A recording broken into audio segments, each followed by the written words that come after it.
The year was 1987, when music was music, cocaine was cocaine, and HIV was taking the world by storm. You were listening to Metal Gear Resurrections, intro and outro music by Fingers, podcast cover art by Backflip Simmons. Recording this. This is the information that people need to hear. So your neighbor is fucking your shit up. Power tools, right? Yes, he's our neighbor is in the driveway next to our home, and he's currently cutting wood. So if you occasionally hear just like a whir of like a machine, that's what it is. That's a chainsaw then. No. What is he doing with wood? Man, I don't fucking know. He's been doing this for like weeks now. Yeah, like every other day. It's just some bullshit. I was gonna say, I live in the suburbs. I know what people do with the wood. They use it like for like fireplaces and shit. What's he doing with the wood? Is he construction or contractor? I think he has a project. I think he has a vision. A vision, because this guy. It'll be 7:00 and he's doing the same thing. Oh my god, that drove me fucking crazy. No, I swear, it was like 7 p.m. and we were legit trying to record a podcast, much like this. And I think he knows. He probably fucking knows. Like he knows our schedule. I know those two. He's like, oh, they're recording a podcast. Time to whip it out. He probably listens to your podcast to hear. Yeah, he's like a hater. In the background. Yeah, he's like our number one hater. He's like, oh, they're recording with Johnny today. I'm in their fucking background. So if for everyone who doesn't know, that should know, like the voices that you've around here just heard, I'm joined with T and K of TK&M of Metal Gear University. I'm also joined with Survivor T-Type Fritz, number one Gray Fox fan. I've seen online there's someone else now that says there was someone number else. one Gray Fox fan. I know. And I feel like that person is just fucking trolling. Let me report them. No. What's the account? No, it's fine. They're like pretty young and stuff. I think it was just like for fun. But the first time I saw their account like in my mentions, I was like, what do you mean? What are you trying to do here? I felt kind of like insulted a bit, but we have the mass report for impersonation. I think that only sounds right. I thought it was like a burner account of like Fritz, like maybe Fritz no. even wilder shit. No. I'm just like burner. They took it out of their bio though. I think now they don't have it in there anymore. So they know they're respecting. Yeah, they got intimidated. They knew they couldn't keep up with me. They couldn't handle the hate.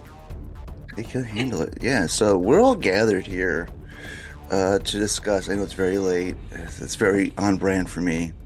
How they took MGSCON2. So I got the veterans up here who've been already to twice, and I got me and Fritz who've only done it once. So we'll like compare and see like how everybody experiences was for MGSCON2. Cool. Whoever wants to go first. I will speak on the first one, like MGSCON1. Yeah. It was on the basement level of a Hilton that was close to the airport. Now, this place was very convenient for Kay and I because we literally landed and there was a shuttle immediately at the airport that just took us there. Mm-hmm. So it was very convenient. Admittedly, though, that hotel wasn't the best, but it was like a cool test run for what could be, you know. It very much felt like it paled in comparison. We went when we went to Metal Gear Solid Con 2, we're blown away. It was amazing, just like the first one. But we went to Metal Gear Solid Con 2, then we went back to the first hotel just to see, like, kind of compare and contrast. We were like, damn, they really elevated their game, because the first one was kind of a test run and it was very local, small convention. It felt kind of the vibes of like having a convention at like a library, having a convention at like a small, kind of like an after school club even too. It was very, very small. No windows in the basement. It was hot, man. It was hot. Didn't take away from the content and the people, but the location left a lot to be desired, I would say. It felt like we love this series, so we're be here in this room for a couple of hours. It was very much it felt like a small con, the smallest of conventions.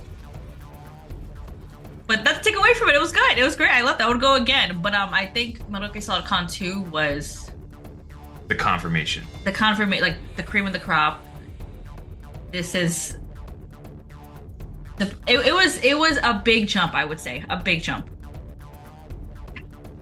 I would say, you know how like it was just like the game. The first one was very gritty, very like close to the heart, and then the second one was just like, you just blew me out of the water. Like, what's this? Like, hold on. Like, well, I went to the first one digital, which, you know, if you have the opportunity to go there physically, do that way better because you get a much better experience, obviously, because you get to feel like you're like, I was just standing in the middle of like the convention, is just like feeling everyone's like fandom just like fucking oozing from their pores or their skins, and thank God no one was stinky. That's my always fear of conventions, you know, because you know what? New York Comic Con's really like made me like go like, oh God, there's some people out here that need to wear deodorant or something. Like splash some Axe. I don't know what you gotta do. It smells too much like butt. And thank God, all for MGSCON2 we all smelled was just like what we thought was tomato sauce, but it was ketchup. That was accidentally broken on the floor. But no, I was surprised by like how well it was, even though like I can see like the people running all around. There's like obviously fires to be put out like any convention, but it was very well run for the amount of time that they had for just one day. And you know, I pretty much almost took all the panels, all the things that like they had put on their schedule, minus some like I think one that was like on during like lunch, and I was like, I gotta go. It's like this convention's making my head swirl. I need some fresh air. And so, yeah, you know, it exceeded my expectations as somebody who went there first time for the second one. Yeah, I mean, the panels were definitely something that I tried also to like get all of them in there somehow, but it didn't really work out that well. Just like in terms of like time management, because you have to like take breaks and everything, and at some point your head kind of starts to spin because there's so much information going on. But it was such a crazy experience. I didn't even attend the first one digitally because I kind of like I knew it was happening, but I didn't really look too much into it. I was just like, oh, I can't go, so you know, I'm just gonna see what they post on social media afterwards and stuff. So I don't even know. Was it like a live stream for you, Johnny? Like for the first one that you could like follow? Okay. They had like live stream. They had like cameras set up and like for the panels. I think they had somebody literally walk around the whole convention and kind of do like a walk around, man about live stream as well. That's so fun though. You know, it's obviously not everyone can like take the time or has the money to like travel out just for like a silly video game convention. Because like, you know, even with the location too, it's California is kind of far away from a lot of people. I feel like in the US. So it's amazing that they even offer that option to people who can't travel, and you know, lots of international fans. Like I'm so thankful that I was able to like come all the way from Germany all the way there. It was such a cool experience, and I'm so thankful for all the staff. Like I saw people like running around, clearly like trying, like they just got like a call, like, oh, something's, you know, we need your help, and they were like sprinting across the hallways trying to get somewhere, and I was like, oh man, these people are really putting everything into this convention, and it's so cool. You could really tell with the first one, it was kind of like you were saying, T, a test run. The first one I feel like was them kind of gauging the interest, gauging what they could pull off. Because I mean, even though it was a smaller convention, they really did get a big pool of voice actors. I would say the best thing about the first one was the voice actor panel and really kind of the beginnings of the artist alley. So I feel like once they understood, okay, like we can do this, it's possible. And then with kind of the fervor that was brought on upon it, I think a lot of what I saw on Twitter too was people didn't realize there was even a Metal Gear Solid Con to begin with. We found out about like a month last minute, yeah. We found out about a month before it happened, and then we were like, it was like his birthday, so we were like, let's just go. We haven't been on vacation in a minute, so we just went by like the spur of the moment. But I feel like that was, to me, for them to figure out, can we do this again? Is this even something that's viable? And then what you two went to for the first time, I think was the perfect window, because I think by that point they understood what was capable, and then the space was just larger, brighter, and there was more. I think they also hit their Kickstarter goal or their fundraising goal much quicker. Like in a day, right? In a day. Like 3 hours, I think. Yeah, Kickstarter. So I think you two went to the first one. I think was cool as a what's possible, and then you all came to kind of I'm not gonna say it's like their magnum opus, but like you came to their standard now. I feel like that's their new standard is what we all saw this past summer. Yeah, no, I was gonna say like I remember, I don't know how you guys, it seems like everyone's come across it through like social media. I've still like, I'm still talking to people who still haven't heard about it, because it's like what everyone says, like it's very niche, but I like to call it boutique. It's like what I told Amanda, like you have a boutique convention.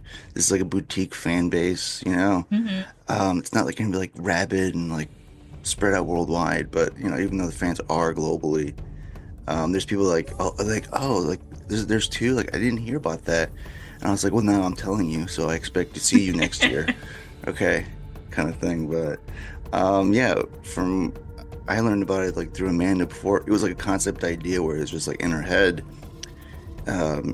She was just hoping like gauge interest. Like she was afraid that like she'll say like, oh, what if we had a convention and just like 5 people just said like, yeah, that sounds great, and that's it, nothing else. From the second one, I see like it jumped up dramatically from the first one. I was like, you're good to go. Like if you can do this annually, great, because people are gonna revolve their schedules around this thing. The fans. I did. This is gonna be my vacation. Next year, I'm not gonna speed run like I'm fucking, like oh my God, Johnny. This is not a game. This is real life. Yeah, right. Step 1, don't be stoned. Step 2, stay the night. I'm gonna stay more than a night. It's like I need to like, because I spent a hotel room which I didn't really use for like maybe like 4 or 5 hours. Even like the front desk person was like, "Didn't you just get here?" And I was like, "Yeah, now I'm out. Watch out."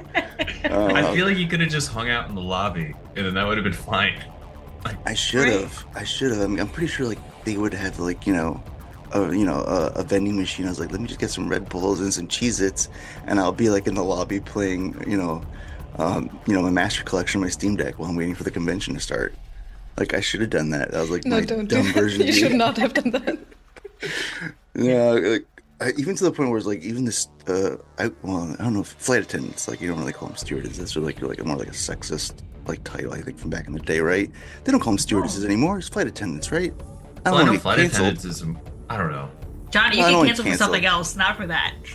Because of my outfits I chose like a Bridges hat, and then like going to the convention I had like a very like loud floral shirt, and so like the flight attendants from the flight from New York to LA was like night crew. It was all like overnight red eye people, and I had the same crew going in and going out of LA, and they remembered me, and they're like, that was a quick trip, and I was like, yeah, I was just here for a convention. They're like, what convention? And then I told them, and it's like you get that glare look on people's faces, like, oh, that's nice, it's a video game kind of thing. And I was like, cool. Like, yeah, I came here for a video game convention. It's like, you made it sound worse than it was in my head. It's like, hold on. And no, it was more than that. They just need to be enlightened. That's all. Yeah. They're not Metal Gear fans yet. They don't know. They don't understand. They don't understand the magnitude of the series has on people's lives. When I came through like border control, because coming not from the US, they had to question me why I'm there and what my plans are, and they like ask you all kinds of crazy questions. Wow. But it's always, I waited, and the line was so long, and like after a 12-hour flight I waited for like 3 hours. It was terrible. There was no air conditioning. It was so hot and crazy. But yeah, the border control agent, whatever they're called, the people that ask you all the questions and take your fingerprints and your pictures and stuff, he like also obviously asked me like, why am I coming to the US? And I was like, well, I'm meeting some friends. And he was like, well, where are you meeting them? And I'm like, you know, it's like a convention at a hotel, and he was super curious. He like asked me about it. He was like, convention? Wow, okay. And I was like, it's a video game convention. Because I didn't want to like specify, because like some people, you know, if you don't play video games, it doesn't really matter if I say if it's Metal Gear or something else, you know, just say video game. And he was like, he plays video games, so he was super interested, like which game it was. I told him it was Metal Gear Solid, and he was like, oh yeah, I played the 5th one, I think, and it was really good, and that sounds really interesting. Like, it's such a classic game. He's heard about it, and he was like interested. It seemed he was super chill. So you might see him there next year. Yeah, I was gonna say. I told him like, oh yeah, next time, you know, you should, you know, play some of the games, and you can come. It's super fun. Probably. I wasn't there yet, but you know, I would assume it would be fun. Yeah. No, some people. It's so fun to like meet people that are interested in that kind of stuff too. Like, and maybe convincing them to go. No, yeah. Like, I agree similar to Johnny. Like, when we go to other conventions, we'll wear like Metal Gear shirts, or like, you know, people will comment on like a Metal Gear something we have, sticker or pin, and then we'll be like, have you heard of Metal Gear Solid Con? It's all the way in California. Do you want to go? Like, go do it. So we've talking, I think similar to you tell people, and it's like, first they're like a video game convention, and then 2, it's like a hyper specific convention, and you have to kind of like calm yourself from sounding like super dorky and nerdy and trying to. So Fritz, I completely understand. It's like, don't ask me any more questions, please. Just let me get through. If you ask me any more, I'll probably like start talking about the games, and then we won't. Like, the people behind me in line who've also been waiting for 3 hours are like, "Oh my god, dude, please finish talking." Like, and enough about Gray Fox. I was like, "Oh, there's this one character that's so cool, and he's like a cyborg, and he also and." No, I won't do that. I think, unless people, you know, sometimes people ask me to elaborate, and then I can't help myself. But I think you all know the feeling when people like ask you about Metal Gear and like are actually interested. It's really hard to like stop yourself and be normal about it. Oh, completely. I've been there. Trust me, I've been there 1,000%. Yeah. And that's the great thing about the convention. You don't have to be like that, except for you know certain things. But you know, you could be your true selves. You know, I could just be like stoned and drunk in the middle of the convention. No one would like point at me and go like, "Hey, look at that guy. He's high. Like, what's wrong with him? Isn't he like a Justice Society?" Like, no, I haven't. It's like, I play Metal Gear, sir, or madam. Yeah, the way you're illustrating this, it's like you're twitching on the floor or something. No. Who the fuck is that guy? And you're like, oh. I just have this image of Johnny just in the middle of the convention floor, just standing still and just staring, just like. I was doing that at first, and then I was looking. You know how like certain like things like in time travel movies and on TV shows, they always like find your anchor, and I was like, where's T? He's actually my anchor for this convention. Wow. I was like, where the fuck is he? I'm so high right now. It's like, I don't know what I'm gonna do next. You know, like that visual they put in movies where it's like the one guy who's just solitary in the middle, and then everything's speeding past. That's what it felt like That's you. at the convention. That's what it felt like. I mean, I didn't like, you know, I really should have like been the adult self of me and be like, I shouldn't like partake from people and that I don't really know, like internet people. Like, I don't know. I'm not saying like something would happen at the convention, but I'm just saying like in general, like, you know, kids, if someone offers you drugs, maybe you should question it first, not be like Johnny and just be like, sure, yeah, thanks, and just take it and just be like, let's see what happens next, kind of thing. Now you learned your lesson. I was, now you know. I was in the middle of the convention, just like, holy shit, like, is everything moving slow or super fast? I can't really tell. And then I was like, when I was talking to you guys, I was like, in my head going like, am I talking too fast or am I talking too slow? I was like, I can't tell. Johnny, you weren't talking at all. You were just staring at me.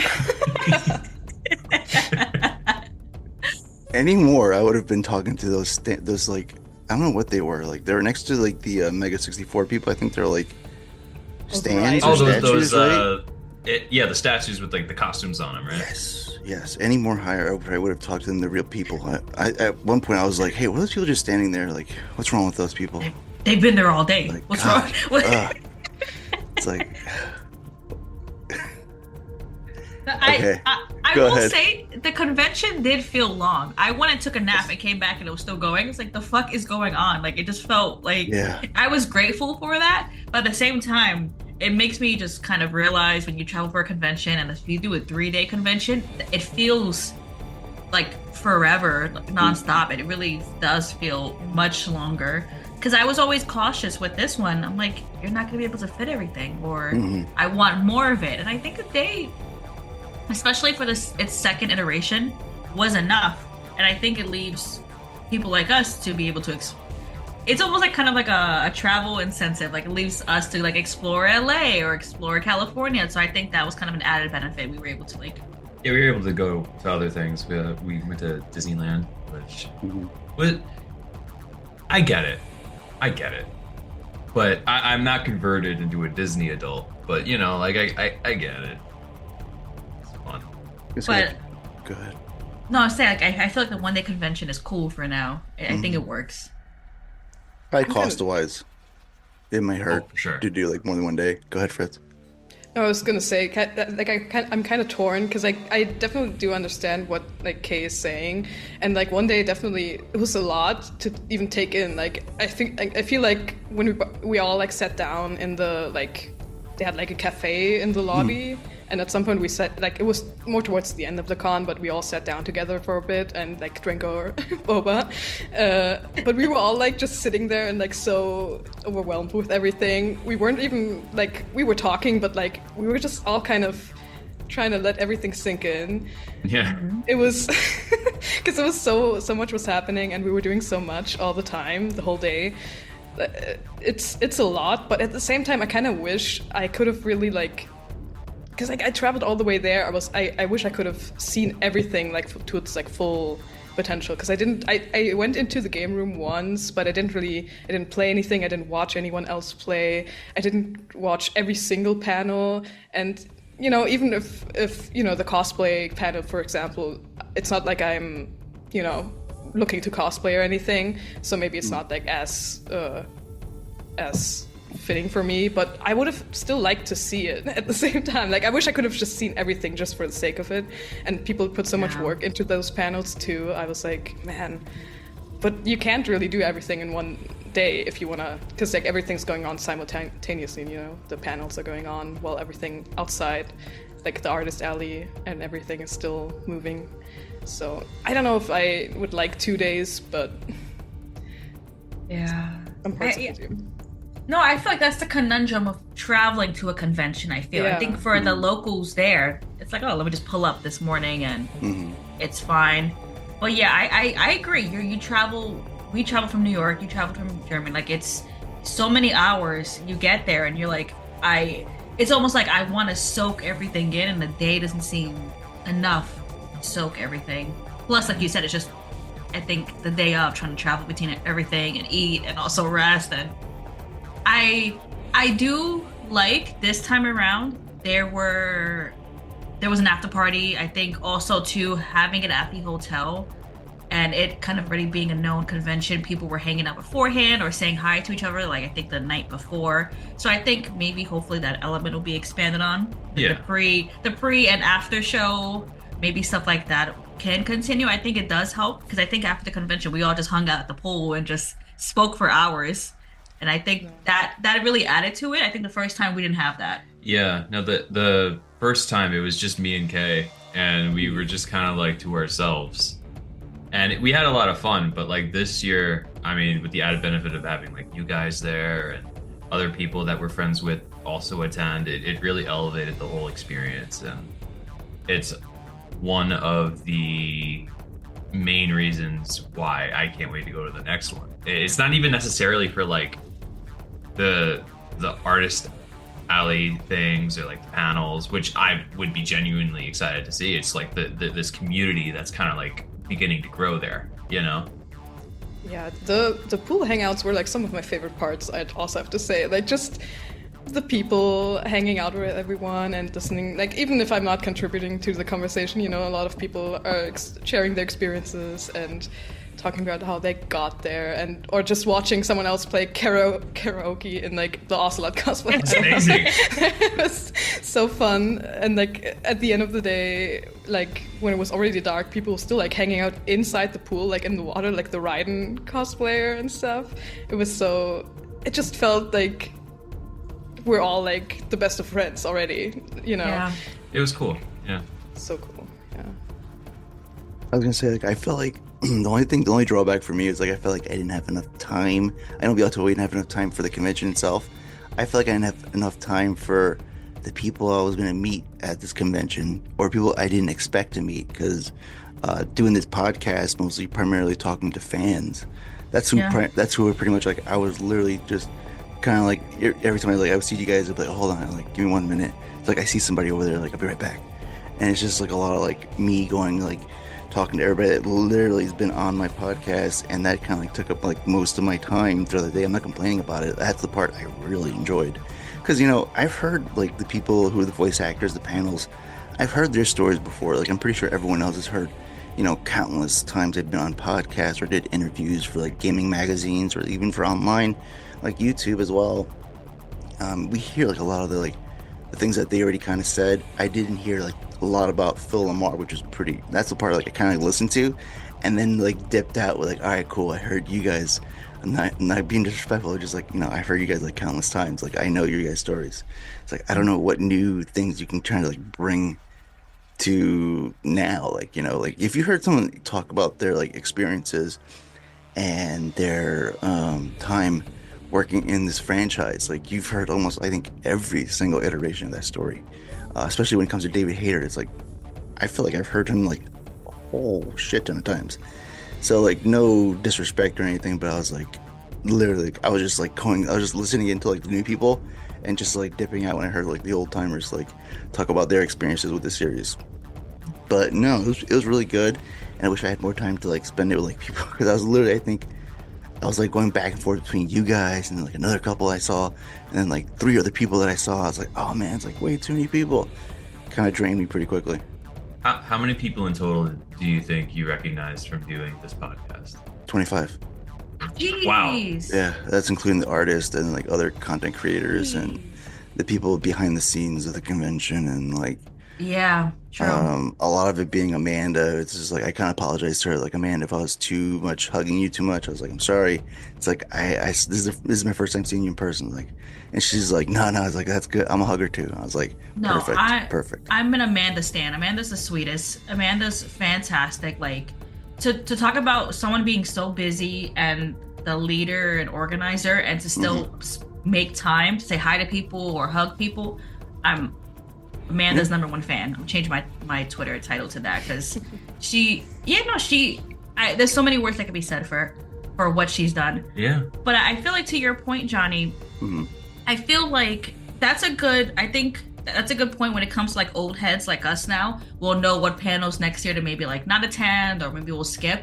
And I think the con would benefit from like a common room, a room where like nothing's going on, because I feel like the game room, they were streaming, it was dark in there, but a common room where it's maybe, I know other conventions use like a lunchroom for that. So you go, I know the other one was kind of outside, so you had to come back through security, but like a lunchroom maybe where there's no Metal Gear board game yet, but like maybe a room where people can like trade stuff, or a room where people can just sit down and eat together and just chat, because I think that was kind of, due to space, I think, lacking this time around. There's no real space to just socialize per se. And I think that would be beneficial. I can imagine next year we all skip maybe one voice actor panel, because we've heard them already got their signatures. We can all just chill and just like, you know, talk shit and whatnot. Exactly. I think people were like hanging out mostly like in the lobby, right? Yeah, I think that was like the default common area while the con was going on. I don't know if they just maybe didn't have like any more rooms like available to like rent out, because like, you know, the artist alley was also kind of small in my opinion, or at least maybe it wasn't small, but like people were too interested maybe, because like there were so many people in there all the time. It was crazy. And I guess, you know, if they don't have a bigger room available for like the con to rent out, then like I guess that's, you know, I guess I heard they're like looking for another location for next time too, so maybe there'll be better, more space. I don't know. We'll see. But I think the artist alley definitely was like the only place where I felt kind of claustrophobic at times, because like it was crowded. I felt the temperature rise by like 10 degrees. So walking in there. that's why I had to leave, because I think the extreme change from like really cold in the panel room to really hot in the artist alley, I had the biggest migraine, and I think it was just I think it's awesome the man was there, like Fritz was saying, like everybody was in there really supporting, but I think it's apparent the artist alley maybe needs one room or two, because it was cool to see, but it was packed in there. I think that was the most packed I've ever any of the rooms ever were. I feel that like maybe if you had a room that was about the size of the signature room, like another room that size, just dedicated to hang out, I think that would be super beneficial. Or maybe if I'm sure that like, you know, you spit in the air, you could find a bunch of talented artists, and maybe you could find that there are some that like to draw Metal Gear, and then you could have like a larger artist alley just in general. For sure. I mean, like, you know, I'm just excited to see this thing grow. You know, I have nothing but high hopes, because it's in good hands. The community's great, and you know, it's just good vibes, man. It's just nice. I was gonna say, I did enjoy like people, how they got really into the convention. I think Rocco from Mega 64 is literally in a Death Stranding outfit, just wandering around and just like questioning, like, oh, I wonder what kind of convention is this? Feels a little like Metal Gear-ish, and just wandering around, just being like Sam Porter Bridges. And I was like, I love that. I was like, we need more of that. To the point where like me and T spotted this guy. I forgot his name. I got the name from Amanda. We thought he was a cop or security, but at the end of the day, we come to find out he was like a cosplayer as Old Snake in a suit. Yeah. And he looked like a cop. Yeah, he had like a little bit like long. Well, obviously because he was like cosplaying a snake, but he had like slick back hair. And I was like, like the mustache, and he was in a suit, and we were like, is he a cop? Like, he's either a cop, what's security, or a cosplayer, and we're like, yeah, I don't know. You figure it out. I don't know. Until the end of the night, we're like, oh, he's a cosplayer. Shit. Should have like, kind of like, I was like, oh, we should have knew that. We should have known that. Like he was fucking. God damn it. He was very convincing in his mullet. You know. Yes. It did not look like a cosplay mullet. It looked like he just did that. Like that was just his identity. You know? He's just a casual attendee. I mean, this is my everyday outfit. I don't know. Yeah. Rethinking about it, like he also had a mustache, but I was like, that looks like a cop mustache. That doesn't look like Old Snake mustache. It's like, fuck. It's like I should have realized that. Like, gotta turn in my Metal Gear fan card. Yeah, fake fan. One. That's all right. Me and Johnny, it's okay. We've been in this game too long, Johnny. It's time to retire. It's like, because I'm not gonna go up to the guy and be like, "Oh, I love your costume." And he's gonna be like, "I'm on the job, kid. Get the fuck out of my face." I'm like, "Oh shit, sorry." And then you're just high, standing there. And then he says, "How come you're not saying anything?" You didn't even talk to him at all. It's all in my head.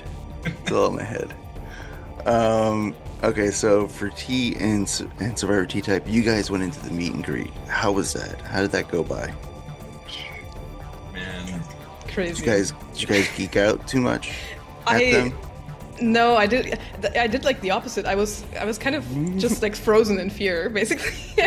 I went up to people and I was like, I said the same thing basically to everyone. I was like, I love your work so much, and can you sign here, please? Thank you so much. And then I left.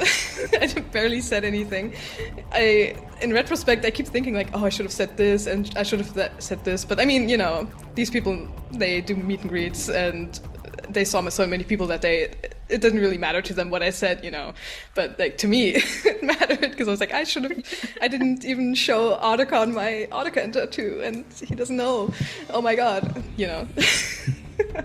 But it was so...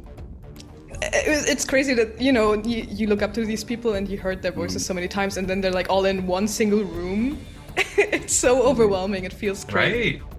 No, I remember we were at like it was like these common tables that were like in the center of the room, and me and Fritz were like there, and then the table behind us, just Otacon rolls up, and I'm like, yo, look behind you. Look behind you. And he was like, what? Oh my god! Mr. Standing there, man. And he really does sound like Otacon even when he talks normally. It's like crazy. of all the voice actors, like that's the one where I'm like, oh, this is just Otacon. Yeah. You know? Like that's just him. Man. But man, everybody was so cool. I feel like I geeked out the most for David Hayter. Oh wow. Okay, good. Because for me, I met a lot of these people the year before, and so like the shock wasn't as strong. It was there, but not as strong. But for David, I was like, holy shit, that's the guy. That's the guy. My brain shifted chemistry for. That's my father right there. Like. And then, like, I just remember going up to him, and I was just like, thank you so much. I love you. I didn't say really? I love you. Oh, No, okay. I was gonna say, did you really say I love you? No, I didn't say that. You should have said some But- out of wanted to. pocket I want stuff. so bad. You No, should have said but, what like, Kay said, like, Daddy, Daddy. no, but like you know, raised like me. it was. I'm almost never in a position where I'm just in shock of seeing someone, and that was one of those times. And like I felt like the only thing I could get out was thank you. And we took a little photo, and Such a dork. no, my face was just a pure shock and joy. I was just like Like my that. face was just pure like bliss. I've never seen him look like that. Oh, whoa. Uh-oh. Hold on. Nah, I can understand that because it's like it's like tugging at your heartstrings of your childhood. So it's like it hits that certain center, and it just like you said, like you literally had like this huge smile, like of joy, of pure joy, at that moment. I was gonna ask you, either of you guys, you answered already, like if you either guys like geeked out, like or did you do anything? I was like, you're never gonna see, you either A, might not be able to see these people next year or ever again. So I would just say, like, for anyone out there, like, just say something other than the usual stuff, or just like, like you guys did, like you thank them, like that's also a good thing too, because even like after many years of doing this work, and like I don't know what's happening currently, like right now we have Delta, and that's just kind of like reusing old assets. But David tweeted something that was kind of like he probably recorded something new, maybe. Probably like things that like they needed like in transition of the game, because you know how it's like different now. It's like Unreal Engine, and it's like more seamless. So maybe I imagine like things that like commands, maybe possibly things that we didn't have the original. Yeah, I was thinking even like an advertisement or something. Yeah. Like he was doing like Maybe, could be. an ad. Yeah, probably nothing like too big, just something small, I would guess, because otherwise he would have started way earlier and probably not said anything. No, they wouldn't. The NDA would They'd be huge. like, Yeah. you can't say shit, Mr. Hater. You shut your pretty mouth, sir. He was People so were chill though, man. Oh, sorry. Yeah, who were your favorite people to meet at the meet and greet? Or your favorite person, maybe. And be Favorite honest. person. At the meet and greet, I think it's a toss up between David Hayter, Paul Eiding, or Jennifer Hale. Mainly because like those are like the three ones that were new that year. Oh, and Phil Lamar as well. Yeah. God, they were all so fucking cool, man. All of them. Yeah. All of them. I mean, I had more of like a casual conversation with Paul Eiding about because like I felt like I opened up to him and I was like, yo, whenever I'm in one of these places, I don't know what to say to people, but thank you. And then like he was talking to me about how he actually goes through the same thing, where I forget the play that he was watching, but he went to like a Broadway show, and he remembered being outside with like his like little playbill wanting to get an autograph, and the actors would come out, and he wanted to tell them how their performance affected him, and the most he could do was like, "Can you please sign my thing? Thank you." And so like he was like, I totally get it. He's just like us, dude. Yeah. They were all. I couldn't even. It's so hard to pick like the favorite person I met because like they were all so sweet, and like I was so scared at the beginning. I know I kept telling you guys, I'm like, oh, I'm so scared about meeting them, and but like, it was so. I think like Vanessa Marshall was also. She was so damn sweet. Fantastic. Oh my god. Yeah. And the way she like just casually like switches up like her voice, she can like switch between her roles like so easily with like the accent too. It's crazy. She's amazing at like switching the accents between all the different characters. And she like I had like two, like David Hayter was one. He spoke German suddenly to me because they were all asking like, oh, where are you coming from? And I was like, Germany. And then David Hayter was like, wunderbar. Unglaublich. And I was like, oh my god, okay. You want to whip it out real quick? Yeah, I was can do like, it. Yeah, he told me he was like in 5 different. I don't even remember which cities he was in, but some cities in Germany, and he was like, I was there, and it was really cool. I was like, okay, cool, that's cool. And I didn't, I guess it was nice of him to like make conversation because I didn't say much. I was just like, thank you, can you sign?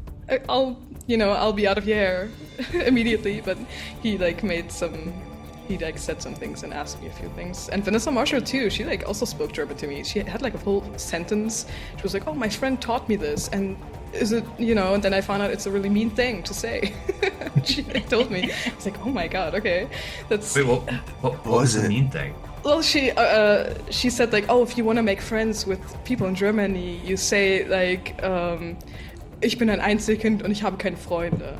And I was, and it means like I'm an only child and I have no friends. So. Like, fuck yeah. They had fun with her. Yeah. I mean, but she knows what it means now. But it was. That's hilarious. She said it in like basically perfect German. I was like, how do you do this? She's like a master of like getting different languages to like sound.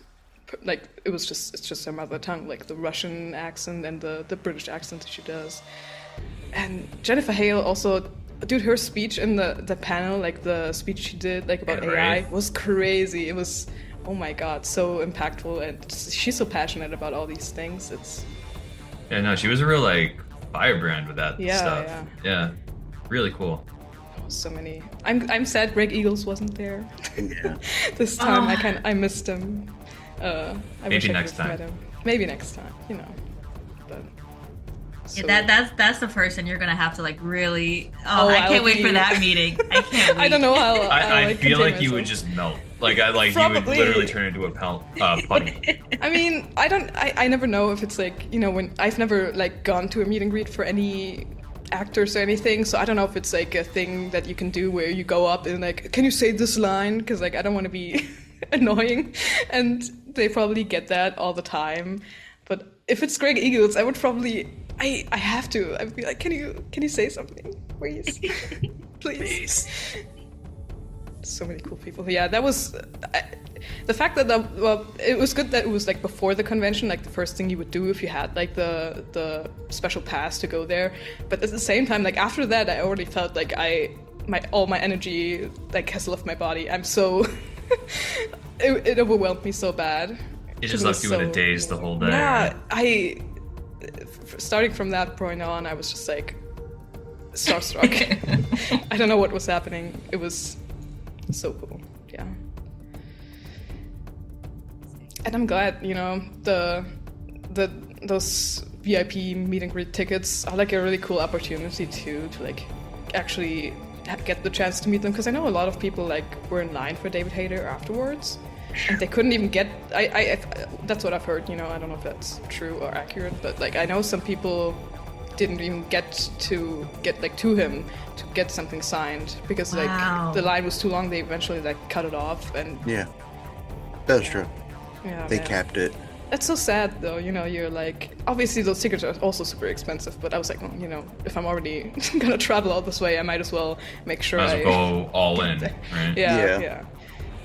And that's but you know, it's that I don't think that's anything you can change really. With these voice actors obviously have to like get home too at some point in the day, and they can't stay there forever. So, and with so many people being there and wanting to meet him, I guess it's kind of inevitable that maybe not everyone can meet him. And I guess next time it's going to be even... I wonder how many people will be there for the next con, because this time it was like double than, like more, twice as many people as the first one.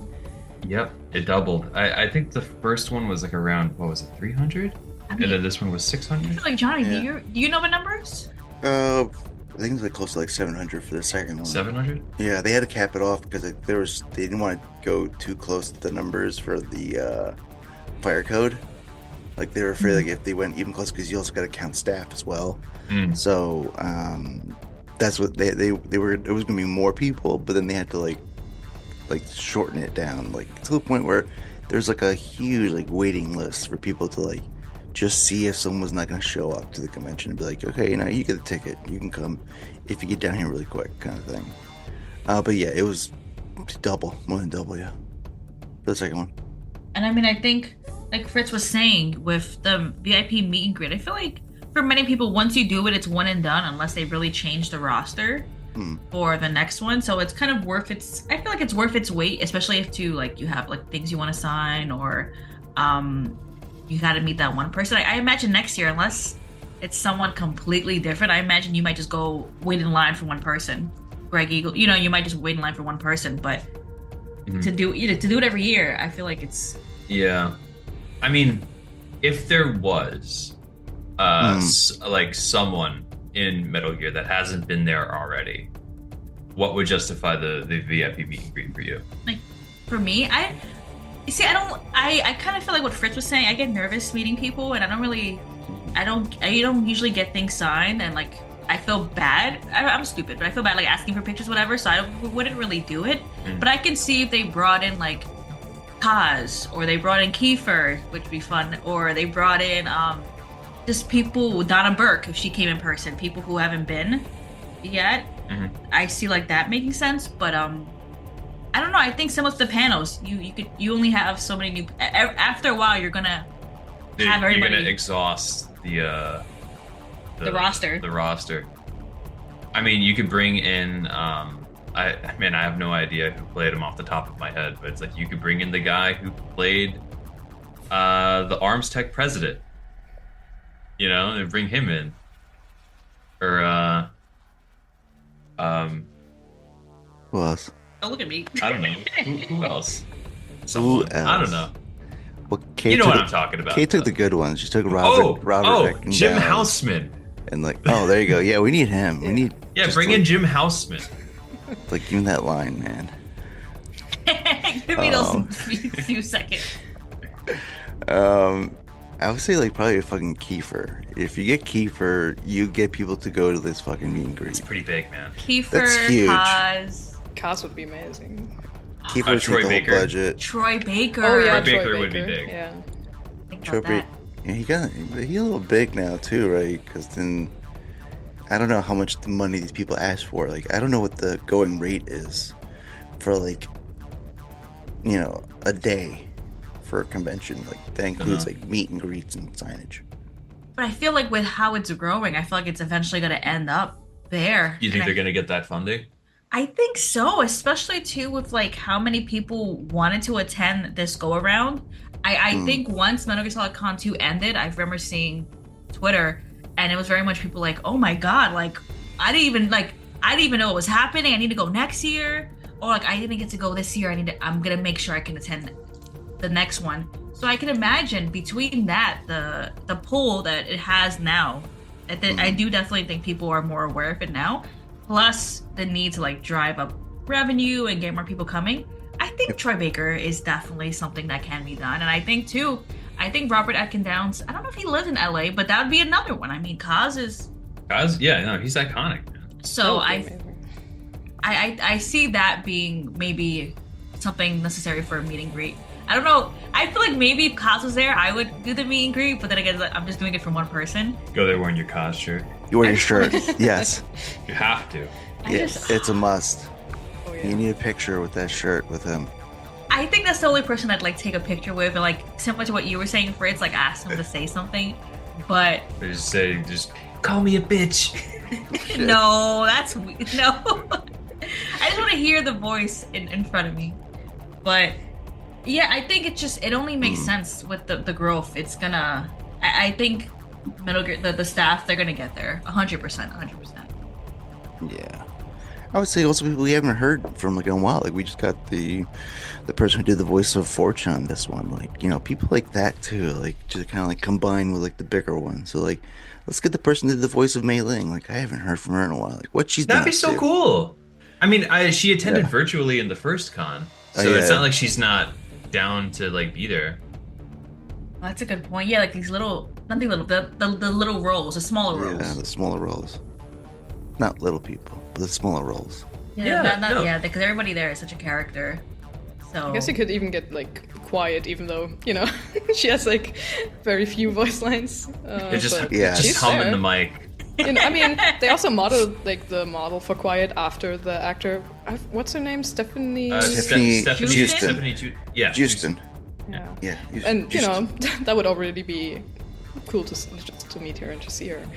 But, and I think she even streams. Yeah, I saw her. Like, I get videos from her like recommended to me on YouTube. Like, she plays like Metal Gear Solid 5. Mm-hmm. I think she does Twitch. Yeah. Even Twitch. Okay, I didn't even know that. Man. I mean, I would just ask her, but like, did they show you the character model after you mocap? Like, did you know what was augmented on you, and were you okay with that? Right. That's my first thing to ask. Like, because when we first see the character, she's like in full like uniform, like military uniform, and then when we see the character secondly, they do mention something like, she's been surgically enhanced as well. So I'm like, they that was part of like the whole transformation was to give her boobs. Like, come on. What's up with that? Like, it's just boys being boys. Just Kojima being, Now, well, I do have a criticism, and it's not in the direction that you think. Because like when people talk about like Quiet's special ability, about like, oh, she needs to breathe through her skin, and all that, right? And it's just a thinly veiled thing, just to be like, boobs and butt, right? And she got that ability through the end, right? Now, I'm not saying, she needs to wear a ghillie suit like the end. No, I want it in the other way. I want to fight the end wearing a Speedo. I want to fight. Oh yeah. I want to fight a naked old man running through the woods. That's what I want. Yeah, if she has to be that's scantily clad, he needs to be as well. I want him in a Speedo. I just want to see maybe the him. Speedo's even too much. I want to fight a naked old man in the woods, and that's a fantasy of mine. I want to fight him. Wow. In real life or in the game? What are we talking about? You said fantasy. I'm sorry. His fantasy. Yeah, right? We're talking about Metal Gear, right? I'm sorry. Sure I got sidetracked. I'm sorry. I don't know. I have fantasies about fighting elderly men who are scantily clad. Oh my god. Surely it's not too hard to do like a model swap in Delta. Someone can make it a reality. Oh, I want that mod. That'll be modded. I'm just gonna go to the retirement home and point at some guy and be like, "You, me," and then I just throw a Speedo at him. We're fighting at dawn. I mean, with Delta coming out too. Oh, sorry. Go I ahead. was gonna say real quick, I have to head out for work. Yes. Oh yeah. But enjoy. Thank you all. Kay is just leaving. Sorry. Thank you. I love this. I can't wait to see you guys again next year. Likewise. Can't wait to see you guys. Bye, Kay. Adios. Okay, now it's just the guys. Now we can just be as dirty as we wanted to be. Nice. Nice. Good. So anyway, Quiet with her boobs and her Quiet, butt, yeah, I don't know what I'm talking about. That would be like Actually, my legitimate fucking thing to ask. I actually think it was super hot, bro. Yeah, that'd be taken off his Speedo. Sorry. That would be like a two-parter. It'd be like, okay, how many fanboys are disappointed to see you in person in real life? And secondly, did you see the character model? That would be my questions to her for a meet and I would greet. guess that she Yeah. knew. I mean, what choice do you have? You're not going to turn she down must the have role, seen right? They must have to. seen like concept art at the very least, you know. Yeah, because she didn't say anything afterwards, like any backlash or anything. Go like, hey, I don't look like that in real life. What the fuck are you guys doing? This is bullshit.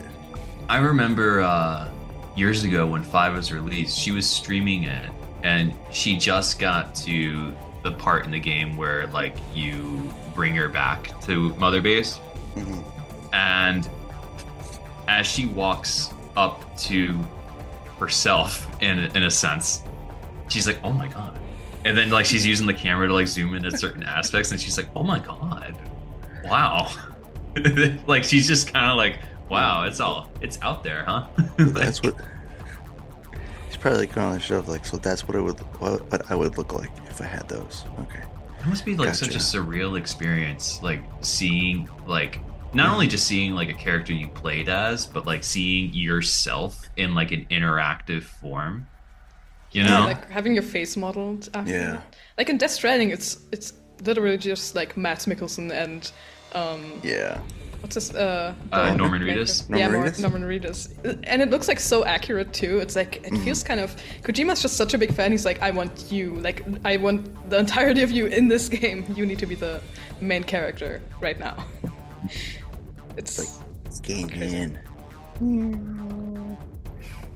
Makes me think where if Kojima were to make Metal Gear now, do you think that he would cast like a full likeness of an actor to play Snake?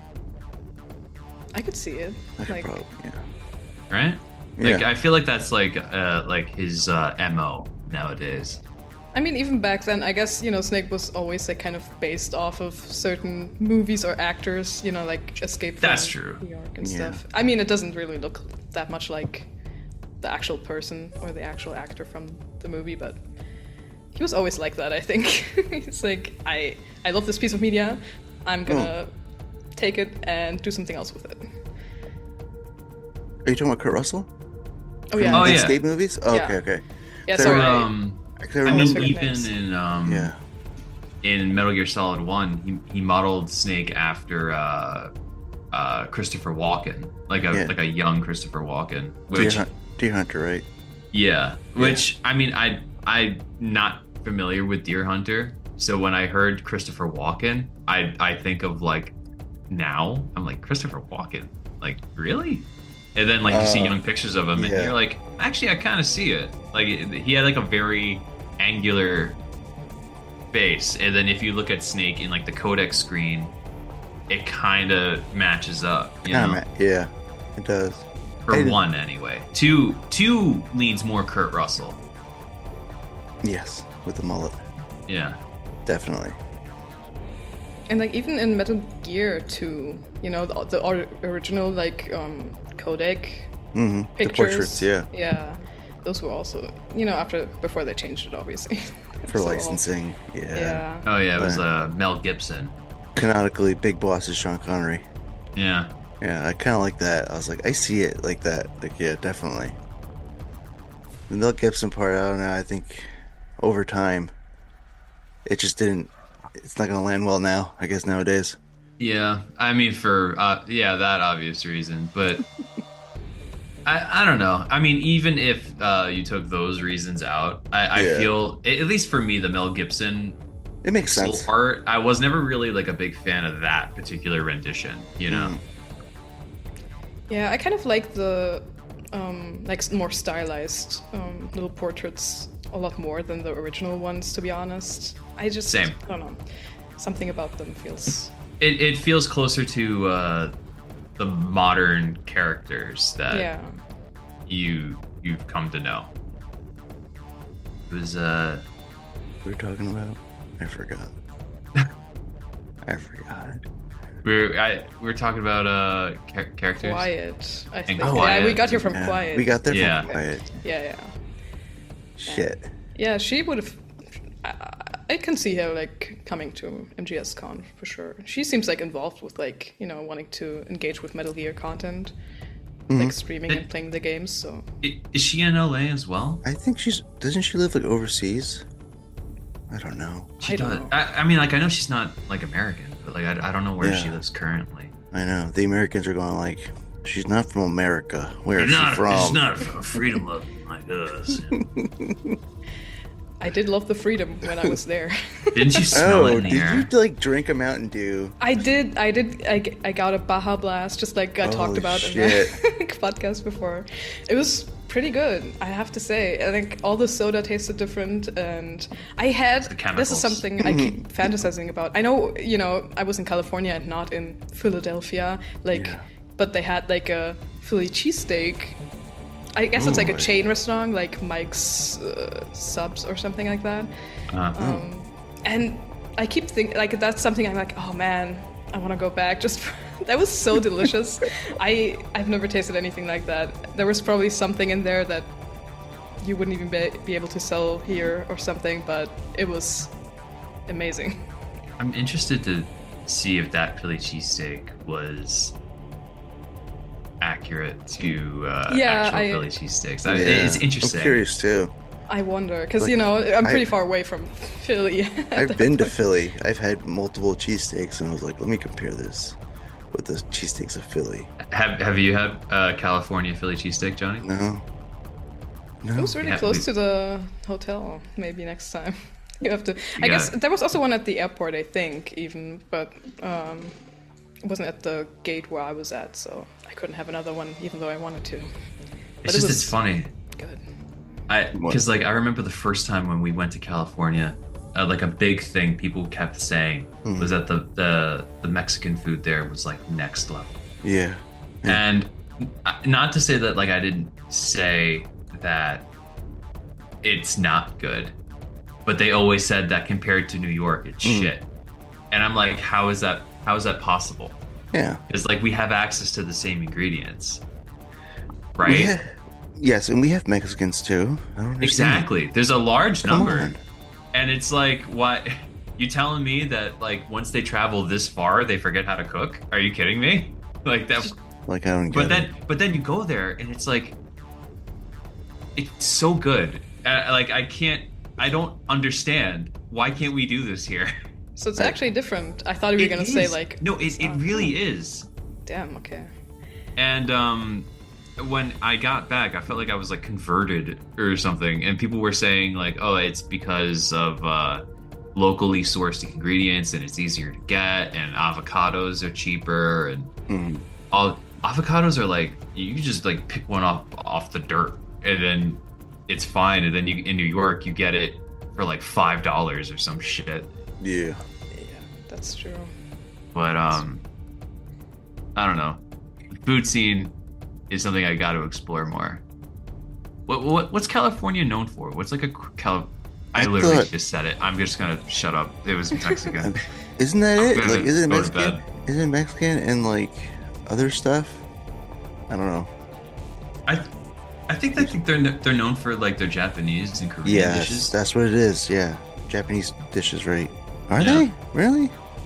Well, like I know that like there's like a good population of them there as well. And like we went with a friend of ours that took us to like a ramen spot that was like known to give like the hottest ramen in LA or something. And if you ate it and didn't tap out in like 20 minutes, that it was for free. I did not do it, but I'd do it. No, I would regret that later. I would regret that later. I mean, if it's already like a certified or like a designated challenge, then I wouldn't. I'm pretty okay with spice, but like if it's an official challenge they offer, it's probably gonna be really hard. They're just messing with you at that point. Yeah. I wonder, like, Mickey signed a form going like, you can't sue us if you can't taste anything after this. Yeah. I imagine maybe. I don't know. But yeah, I mean, I didn't really spend much time out there. I was just like wham bam, in and out. By the time we all sat down and like drank boba tea, I was like so spent and tired. I was like, I could just drop dead, fall asleep right here, and that'd be it for the rest of the day for me. Yeah, man, I don't know how you did it. I really don't. I think about your trip sometimes, and I know you say that like it took you like 2 weeks to recover. I think it would take me like a month to recover from that. Like, yeah. Like you not only just like did an insane amount of traveling in one day. You cross multiple time zones. You, no sleep. Yeah. We got there in the midst of that weird thing that Windows crashed like all around the world. It just made everything that much more of a nuisance. I give you a lot of credit, man. Yeah, man. I'm just glad like everyone made it there, you know. Oh yeah. 'Cause when that was going down, I was already there, thankfully. But then, you know, the news broke, and I was like, oh my god, if if they're all like stuck now and can't come, I don't even know. That would be so. That's what almost happened to Cynthia Harrell. Like, she had like a terrible experience. Like, she lost her luggage, she lost everything.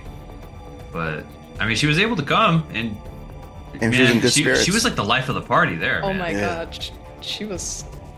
It was crazy the way she just kept going around and, you know, starting to sing with people. Like at the end of the day, when we were all like, it was kind of creepy. Well, not creepy, but at the end of the night at the pool, we were all standing like in a circle around her, and like she made us sing. Oh my god! She made us sing Snake Eater, and then like I remember turning to you, and I was like, "Yo, this is kind of like a cult right now." Yeah, it sounds like one.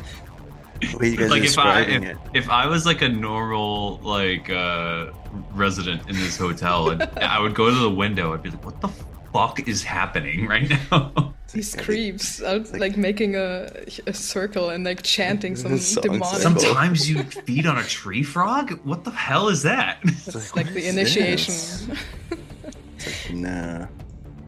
And it was also like the hotel staff was already like, guys, you need to get out of here. And Cynthia was like, no, wait a second. We need to sing first. We must pray. Yeah. And I love the video. She took like a video with her like phone and she like spun around like to show all the people like standing around her. And everyone's just like, I can't even describe the looks on people's faces. Like you can see Tom in the video too. Just standing there and singing. I kind of hid behind you, great. Tom. I'm sorry. What was the face you made, Tom, with the video? I don't know. I think I was very self-aware of of the situation. Like I was singing along, but I remember just looking around, going like, "There'll be no one else," and I'm like, "What's going on?" No, but it was fun still, you know. Oh, it was cool. It was very fun. Can I just sing that with Cynthia? Wait, so the hotel staff was trying to kick you guys out of the pool? It was like we were there 1 a.m. or something. Oh, okay. We were there late. Gotcha. I guess they just wanted to go home. Yeah. But it was like, hey, Snake Eater comes first, okay? Then leave. Yeah. If you guys had a request or like a ask to have for a third convention, whether it be like a larger venue or a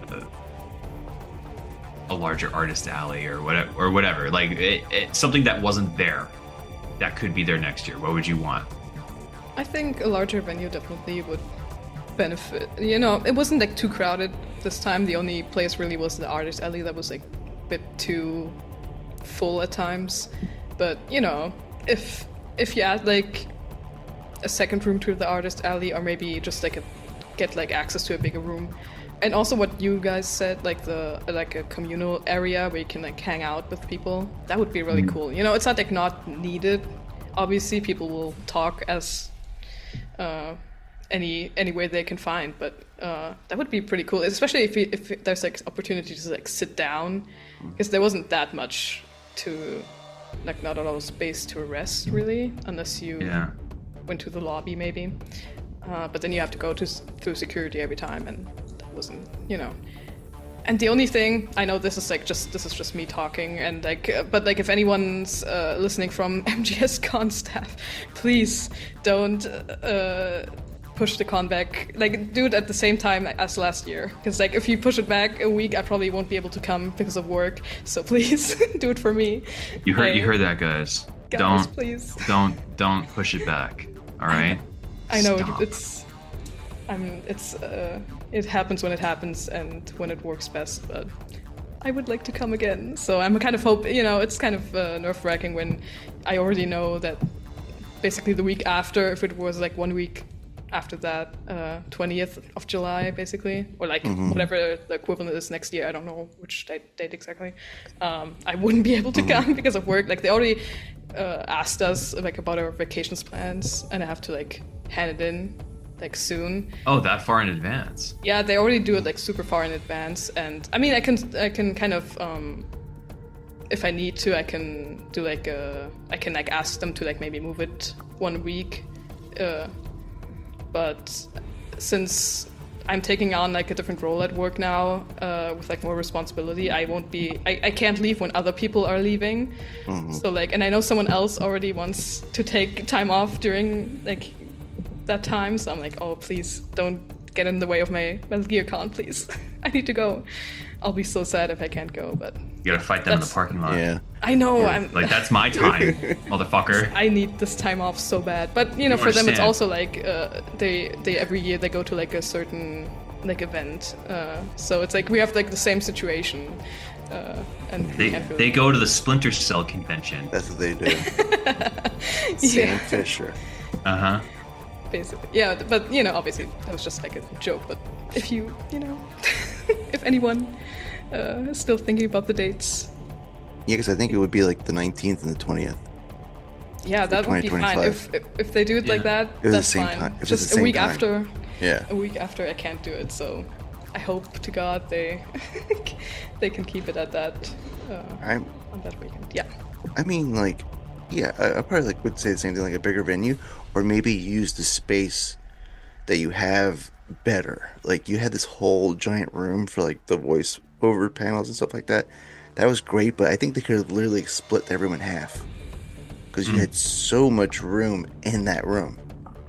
I don't know. I mean, it depends on the venue itself, like what they have to offer.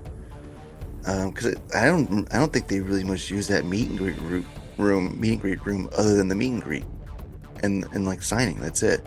I feel like it was empty afterwards, and I know they had a green room separated from that as well. So just use spacing better, including a large venue. Yeah. I don't know. I talk like I know how to run a convention, and I don't. We don't know. That's just my point of view, like from what I saw when I was there. What are we? What's the term? Armchair coaches or something? Yeah. Like we're just like well, I want this and this. Or weekend warriors, convention runners, or whatever the hell. That's verbiage. I feel that if there was a third convention, I think it would be really cool if there was like a lot of like more interactivity between the con and the patrons. Like a thing that like I thought was really cool was the voiceover panel where you could voice a character in the game.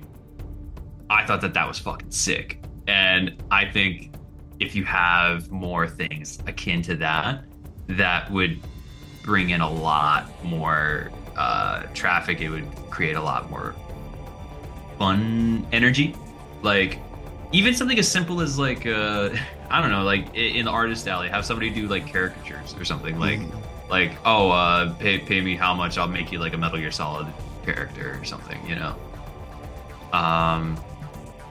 or a trivia panel where it could be a little bit more interactive, could be cool as well. Like maybe have like I don't know how you could do it exactly like on the fly, but have like the audience vote in, Oh yeah. Like maybe it could be like through like an app or something. I don't know, but small things like that. Yeah. I would go ahead, Fred. Go ahead. No, the voiceover booth thingy was like definitely something. I'm really sad that I missed out on actually doing it, because like at the beginning of the con, they like the people that like were organizing that I was like standing next to the booth, and they were asking me and my girlfriend if we like, oh, do you want to come in and do this? Because I feel like at the beginning, everyone was like kind of cautious still, and like not doing it yet. So they were like trying to get people to actually partake.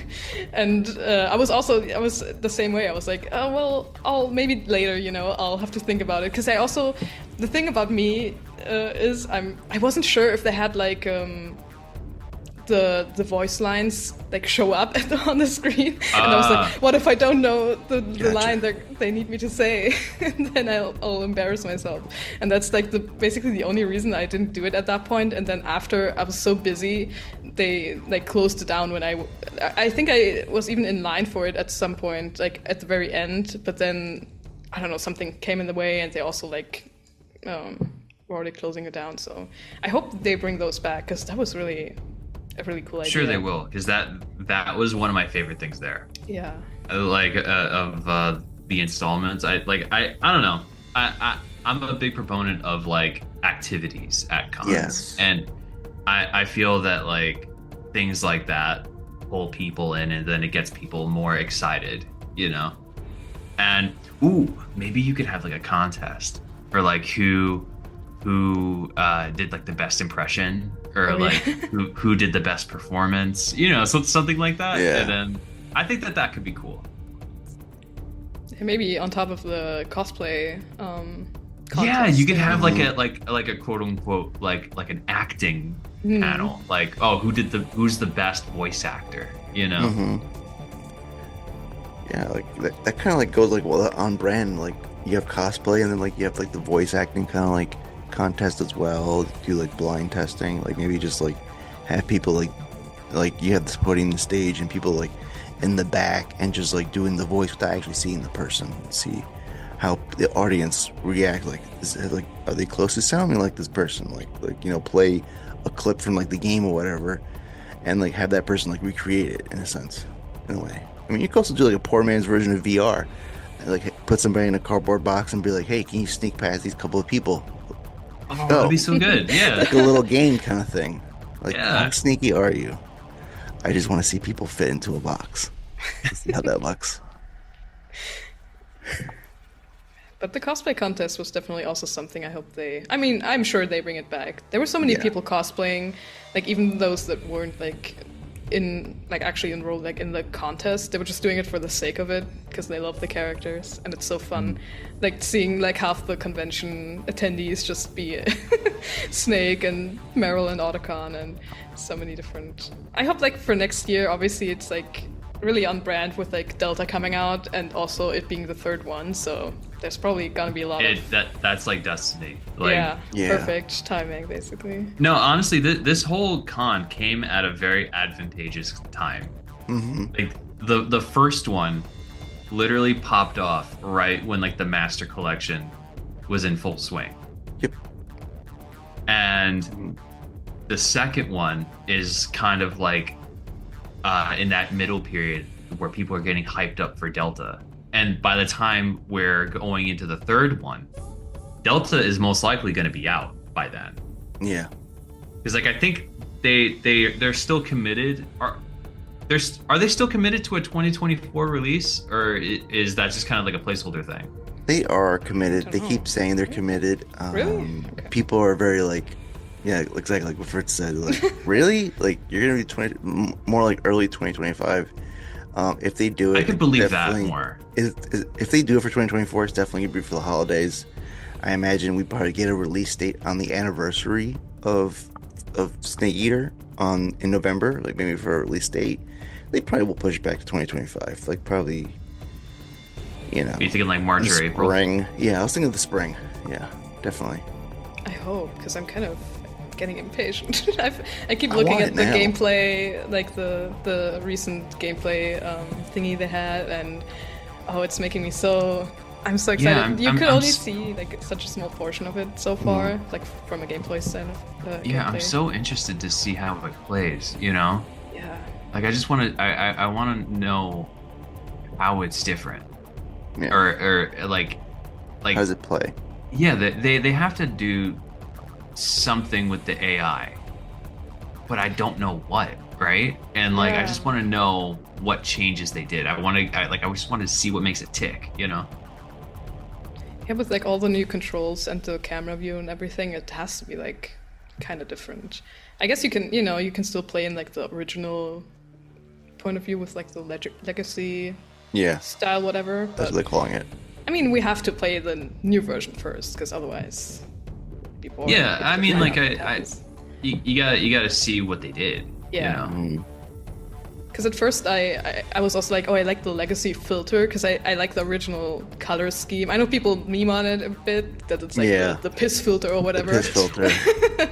But I like the way it looks. It's like the stylistic. Obviously, at the time, it was like also a way to like kind of hide imperfections, and with the limitations you have on graphics, that was just what it was. But now I looked at the footage and I kind of miss it, and I like the look of the legacy version more. But for the first time, obviously, I'll play it as like I'm honestly in the same boat with you on that one.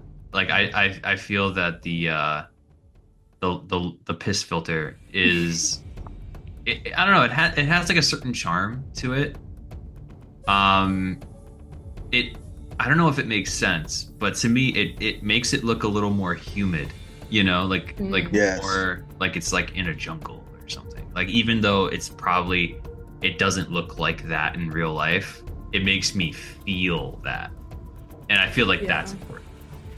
That's something I kind of, I don't want to say hate about like remasters or remakes, but like with like older games like that, all these choices with like colors and stuff were made very intentionally, and now everyone's like striving for like, oh, we need to make it like super realistic. But if you make it realistic, obviously it's gonna kind of lose its kind of initial charm, and like the colors, you can't put like a piss filter on a realistic, well, it can, obviously. Breaking Bad also does it for like, we're in Mexico, everything's yellow here. So but it's usually with games, if you strive for like realism, you won't like do the colors super vibrant, and it would kind of clash, I guess. But with the new footage coming out, it feels a little bit too lifeless, in my opinion. Like they showed like a side by side of like, for example, like Snake hanging on the bridge, like sneaking past the guards. In one of the official videos, where you see like the difference in graphics. But like if you pause in the middle, where you can see both of them side by side, it's kind of, the older one is so much more vibrant and feels much more alive. The new one just feels kind of gray, and I don't know, something about it. I'm sure the graphics look great, like for what it is, but I feel like something's missing. Just the vibrancy of it all. No, I hear you there. I feel like that's the. I mean, like it's a perfect conversation because Silent Hill 2 just released, and I think it's just like a whole conversation of like what remakes are, you know, like the way I view it is, I don't necessarily have a problem with remakes at all. Like you could do whatever the fuck you want, in my opinion, as long as the original is readily available. And I feel that there's like a lot of discourse around Silent Hill 2 at the moment, mainly because, I mean, unless you got like a couple $100 or euro to dump, you're not gonna grab the original Silent Hill 2. You got to emulate it, you know. And I feel that that's kind of like a shame, because like the original Silent Hill 2 is like a classic. It's right up there with like the OG Resident Evils, which are recently, like, you can get those on GOG just fine. So I hope that, like, you know, like something, you know, give me something. Yeah, it makes me kind of wonder if other Metal Gear titles will be like remastered or remade, because like, I mean, it's on one hand it's really cool to see this game in like a completely new style with new graphics, and the characters, especially like their faces being remodeled. Like in 1, obviously you don't see much. It's kind of just like very blocky, flat and blocky and with like very little definition, which isn't bad. Obviously, I love those games and I love the graphics, and they have like a certain vibe to it. But sometimes you're kind of curious what it would look like in newer graphics. But it can also, like, they don't need it, you know. It's not necessary to remaster them. They're fine as they are. It's just, and especially like with wanting to keep the franchise alive, if Delta does like good, like, you know, remaking the other games would be like pretty easy. I would say easy money because people would definitely want to see that. But it's at definitely the same time, safe route. Yeah, but I don't want them to. You know, for Delta, I feel like they're really were careful with what they were doing and like really considerate of the fans. But I don't want them to like just get a bit careless and just remake them for the sake of it or for the sake of money, and then. Yeah, I kind of view it that they're kind of doing the same play that, I mean, it's not a great example because it's this whole thing nowadays. But when Disney first bought Star Wars, back in the day, it's kind of funny now because people look at the prequels with like these rose-tinted glasses. But I'm old enough to remember everybody fucking hated them. They hated episode 1, 2, and 3. And people love 3 now. But I remember all 3 were despised. Openly. Yes. And when Disney first bought Star Wars, the first thing they did was release a movie that was more or less a carbon copy of A New Hope. And I mean, they did like new stuff, but the main beats of the story was the exact same, and it was very safe. And I remember that being like a very common complaint, and I get that. But I feel like Disney had to do that to like open the door to the fans that said that the prequels were terrible, to be like, it's okay guys, come back in, it's gonna be okay. Now we could talk about what they did after that, but I'm talking about that initial play. And I feel like that's what's going on with Delta, where they're doing this very safe, very like by the number remake. We're like, we're not touching anything.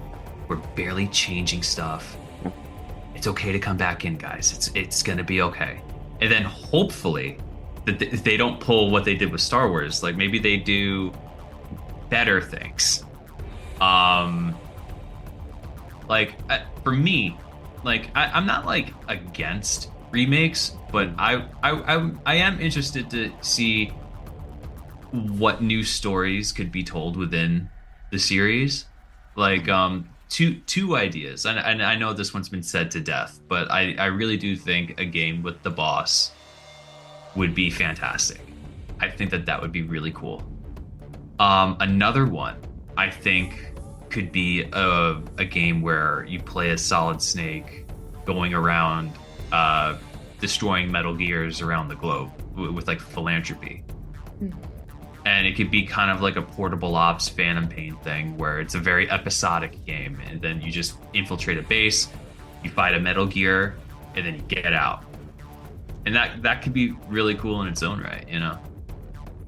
Yeah, I do think they, like, if they want to do new things with Metal Gear, which would be really cool, because, you know, obviously we know all the stories already, and seeing them with new graphics is cool and all, but we kind of know what happens, and it's just nice for the sake of, oh, it looks really nice and shiny, and the models are nice, and the controls are maybe different, but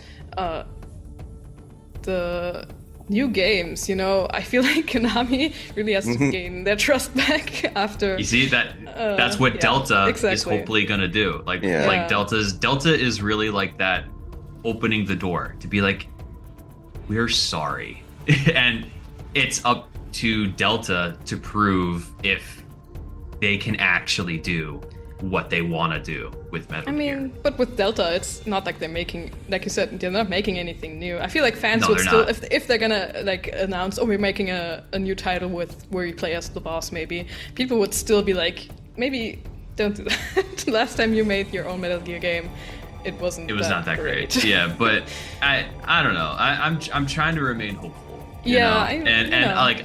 I don't want to completely count them out because admittedly, like this remake for Silent Hill, I think is fantastic.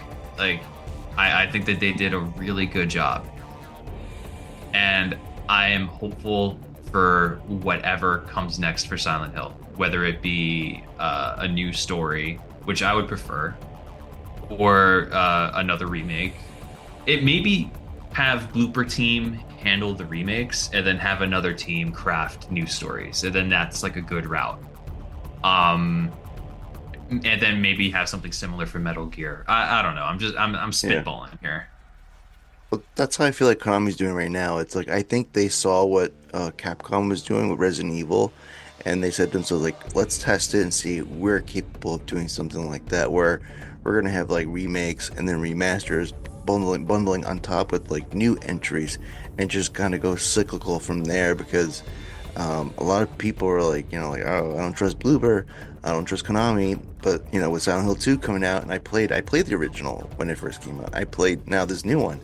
And I can safely say, like, they took time, they pay respects to the original, and for me, like, someone who's like spoken to going like, I don't trust Konami, you're starting to regain my trust again. So if you can like do the same thing like that for Metal Gear, and just keep running with it with both IPs, I think they're going to be in really good hands. Just don't fuck it up. This is the playbook. The playbook is like the Resident Evil playbook. Like, follow that playbook. You'll get money because everyone's doing it. Even like for Dead Space, they did it too. They did the fucking, what do you call it? They went back to the original, and that sold as well. So I feel like everyone's starting to see what Capcom was doing. It's like, hold up, can we do that successfully and cash in on that? Like, that's the trend right now. Yeah, I hope that Konami as a company kind of understands that point. I genuinely do get the feeling that the people working on Delta directly, like the developers behind it, they give a shit. Like I do get that from the lead developers whenever they have like those codec call conferences and shit. But I just hope that the larger company that is Konami makes the right moves, Well, they probably learned their lessons because like the pachinko and patchy slots were not where the money was, where they were hoping for. They wasted that time. They wasted their resources on that. And I think they realized that, and they're like, we got to get back on to like our IPs that we're just kind of like sitting on. Like, now's the time.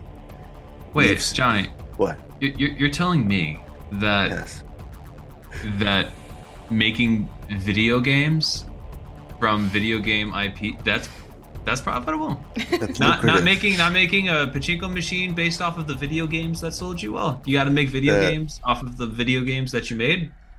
That we're only going to have. That's crazy talk, Johnny. In one area of the market. Johnny, you obviously don't know business. Okay, that's not how this works. Okay. And it's important that they're only available in Japan, of course. Exactly. Yes. Machines. Don't bring them over here. Where we have we don't tons want of them. casinos that we could probably have used it. Like, I would have gone to like either Atlantic City or Vegas for a fucking Metal Gear Solid 3 Snake Eater slot machine. I would have. There would have been a line too. Yeah, there would have been a line full of dorks like us. Yeah, I would have gone. Bullshit. Like, I'm here to play the game. They're like, oh shit, this room is crowded. Like, you're only playing one slot. There's one slot thing here. Like, what's going on?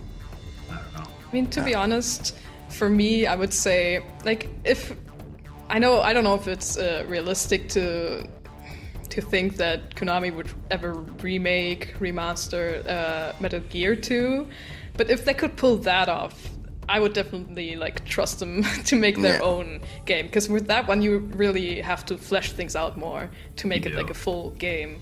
It's not just like, you know, obviously they worked with a new engine this time, and it's not just like, oh, just swap up the models and that's it. But with this, you know, Delta is basically just the graphics are nicer and the rest is the same. But with Metal Gear 2, you can't just, you know, you have to revamp the whole thing. Yeah. And if they can pull that off, I mean, maybe that's just me being like, I also want that as a remake, to be honest, because that one really I would be super interested in.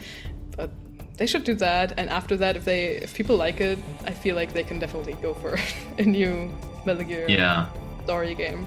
Yeah, 3 is definitely the safest to remake. That is for damn sure.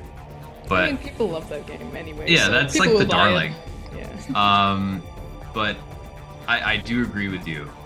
If anything in that series were to be remade, it's Metal Gear and Metal Gear 2. Yeah. Like, without a doubt. If you're gonna remake anything, do that. But hopefully they do. I too would be really interested in that. I wonder how those games would play in a modern engine, because like a lot of those games, if you think about it, you're just inside like 2 buildings the entire time. Yeah. And I wonder how that would play in a game. Like, would you make it super claustrophobic, or would you like do the opposite route and make it more open? You know? I mean, maybe that's like a good way to have like a middle ground between like making a whole new game and just remastering the old one. Maybe they can add some stuff they like thought of. I guess, you know, it wouldn't obviously be like just like in Delta where they don't change anything, but that's like you keep the skeleton of the game, the base you have, and then maybe you can add a few things here and there. I you know, it would be hard with like keeping the story straight, but maybe, because like I feel like if you're gonna port that game to like a new graphics, new engine, new controls, probably not just like a top-down 2D game, then just keeping things as they are, it's probably not gonna work out that great. You couldn't also, I mean, I don't know if you would want to combine Metal Gear 1 and Metal Gear 2, because it would be kind of weird having, you know, oh, you kill Big Boss, and an hour later you go back and you get to kill him again. He's back already. I mean, you know.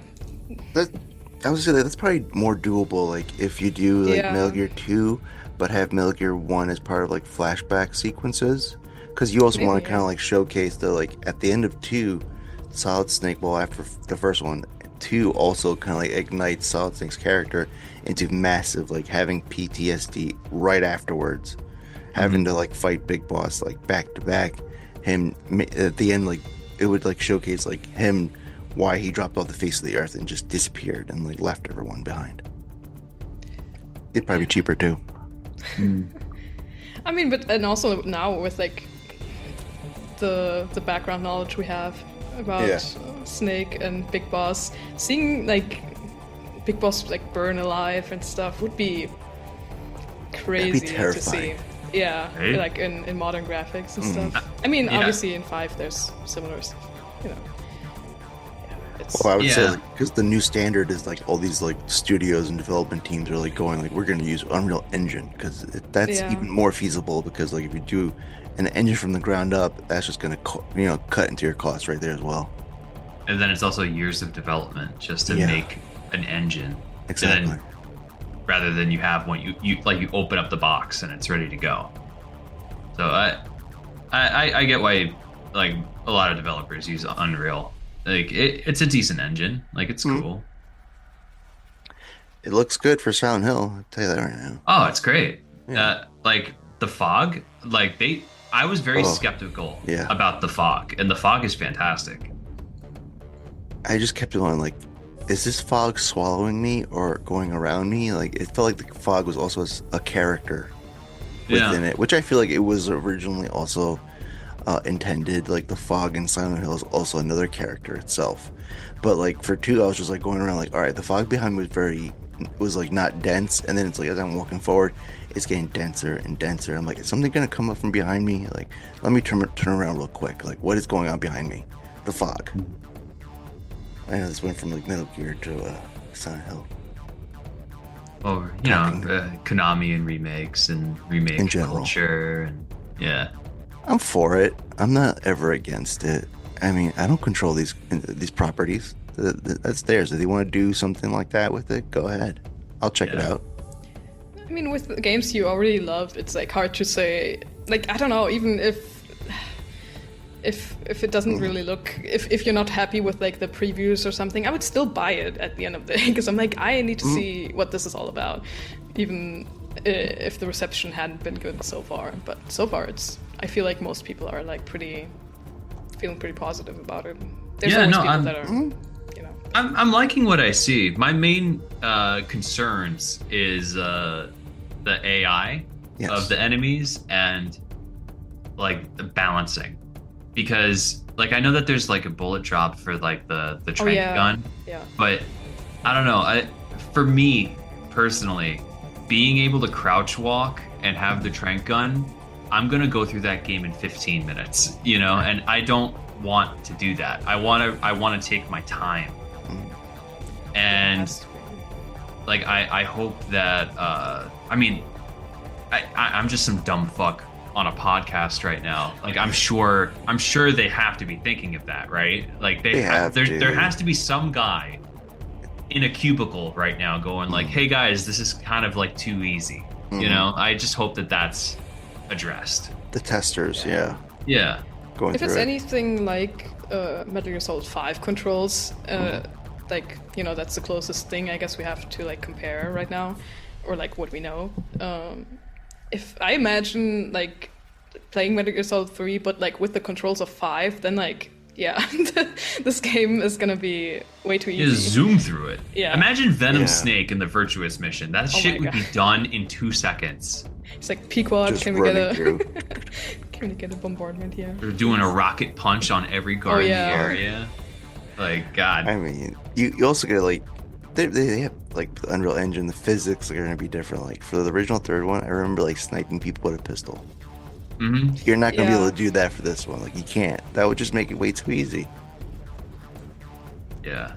So I'm just I'm skeptical of that, but at the same time, I have to remind myself that if I thought of that, I'm sure somebody must have addressed it somewhere. Yeah. Right. So I will just have to wait and see until it comes out. At least we can see the patrol guards, like actual, like you can see them. Like I remember the third one, like sometimes they would blend in with the environment so much that like I would run into guards, like, oh fuck, it's like the alert's gone off, like shit, like I gotta kill this guy real quick and run. Because like for this one with Unreal Engine, like I can see like, oh look, off in the distance, that's a fucking guard patrolling. Like I can actually see him. He doesn't blend with the environment. Because I remember original Snake Eater, I would just notice a guard just from like I feel like from their walkies, they had like a light beacon that would flash. I was like, oh fuck, I see a guy because I see the light. It's countless times. Even like for some of the enemy types, like the Fear. Like sometimes he was like way, obviously he has to be blended to it, but like sometimes the game itself and the limitations blend a little bit way too much. It's like you gotta give up some part of it. Like you can't be. This dude is not like the super predator, just fucking hanging in the trees with like cloaking technology. Like no, he's a person using camouflage as well. It's like, come on, like what is going on here, game? Like I'm tired of bumping into the guards. Obviously, people can hear this and be like, does this guy know how to play these games? Like I play it my way. This is what the original happened to me. I get caught by the fifth time. The fifth time, I'm just doing Rambo shit. I'm taking my shotgun and just blowing everybody apart in the jungle. Sarah must have had fun with you, man. Oh god. That was just a field of like guys like they're throat shot, ball shot off, blown up with grenades, shotgun shells, shit, all kinds of like massacring. When I finally get my hands on Delta, a thing that I'm gonna do is kill as many guards as possible. Not because I'm a sadist. It's like I genuinely want to see if like they actually have like more density with the ghosts, with the sorrow. Like I'm really interested in like how they handle that. Like in the original game, I feel like it could only handle so many at a time, and I wonder if they changed that to be like, oh, it's like an army coming at you, you know? Can you imagine that, like ghost soldiers trying to drown you, like grab you and be like, "You fucking killed me." Yeah, no, like I'm curious to see what kind of work they put in this game, you know? I'm so excited, honestly. The few trailers or like gameplay footages we have, I keep rewatching them, and like my hands are itching. I'm like, I need to get my hands on this already. It's so exciting. I know, you know, the story is the same, but like just seeing the characters with the new graphics, that's why I'm always cautious about remakes and remasters in new games, but just seeing the new faces, like the Joy looks so wow. Yeah, they look fantastic. It looks so good. And it's making me so giddy just thinking about it, because just the graphics being better already. Especially Ocelot. Oh. I was like, oh. Yeah, like, hold up. You pretty. I guess, what do you guys think about Ocelot? Because I saw a lot of people kind of memeing on it, and I get, like, sometimes when he emotes, just like when his face is like pretty neutral, it looks like really good. But when he emotes, it looks kind of, I mean, you know, the comparison we have is like super old graphics that aren't as detailed, so it's hard to like really say, oh, he doesn't look like this anymore. Like, obviously he's not gonna look like that. Yeah, he's not gonna look like that. Yeah. But I actually, maybe it looked a little bit off, maybe. Just in the one scene where he does like the ricochet thing and he looks up at the camera. Maybe that's the only time where I was like, oh, that looks very different to what I imagined. But I mean, I don't think it's bad. Yeah, no, I don't think it's bad either. I think people were just, to me, my interpretation is that people were memeing on that because he looked like he was doing like a Derek Zoolander, like like mewing all over the place. But he looks fine to me. If I had to put them on tiers on like how faithful they were to like the original game, he wouldn't be high on the list, but he's fine to me. I think he looks good. I think he looks like they really nailed the thing about him being like really cocky, even though he's like super young. Like he has like a very punchable face to me. Oh yes, yes. Like with this model, I really feel like, oh, I need to. I'm gonna smack you. You just want to give him a wedgie. You know? I need to bully this guy. Yeah. Christ. Well, I feel like because I think the producer of Delta was also somebody that was around when Kojima was around, working for Konami, and I think he worked a lot with him as well. I don't remember his name. I don't remember people's names when it comes to like people on development teams and like and producers, but I think he gets the idea and the picture of what like Ocelot the character is, and I feel like because like, you know, how can you outbeat in Metal Gear Solid 4 where he's literally just like finger gunning the whole fucking game, especially when he's like running to like his battleship and just like finger gunning you as he's leaving. I feel like you want to take that and like and include it. Where did that begin with? We're gonna show you the beginning of that. I feel like we're gonna get like more faces and more memeable like positions that he's gonna fucking do for this game, because like I'm gonna love the whole game is like crazy. Like I want to see what it looks like in Unreal Engine. I want to see Ava like literally smacking him in the face with the motorcycle and the wheel. Oh my god, yeah. How is that gonna fucking look? I want to see him get uppercutted with a bike. That'd be so nice. It's like, I mean, the character Ocelot was always so whimsical and fantastical, and like what they were trying to do, like a grounded world. It's like, yes, Metal Gear Solid is grounded, but we also do like venture off to like the craziness. And I feel like Ocelot is like a piece of that craziness that bridges that gap from you know, grounding grittiness to like, all right, now we're about to get batshit crazy. So I feel like we're gonna get more. And it's gonna be like more memeable as they like we keep seeing more stuff coming out.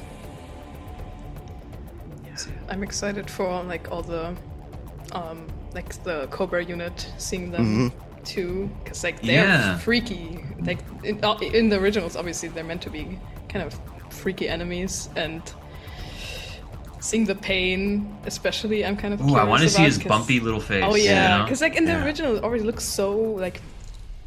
It looks like a detailed thing. And visceral and crazy. It's with new graphics, I can only imagine. Yeah, no, I remember playing that game for the first time when like the pain revealed his face. I remember going like, ew, ew. So like, I hope I have that same reaction again. You know. I would guess so. And also the fact that they, the dirt sticks to you. And I saw in like one of the latest showcases, like your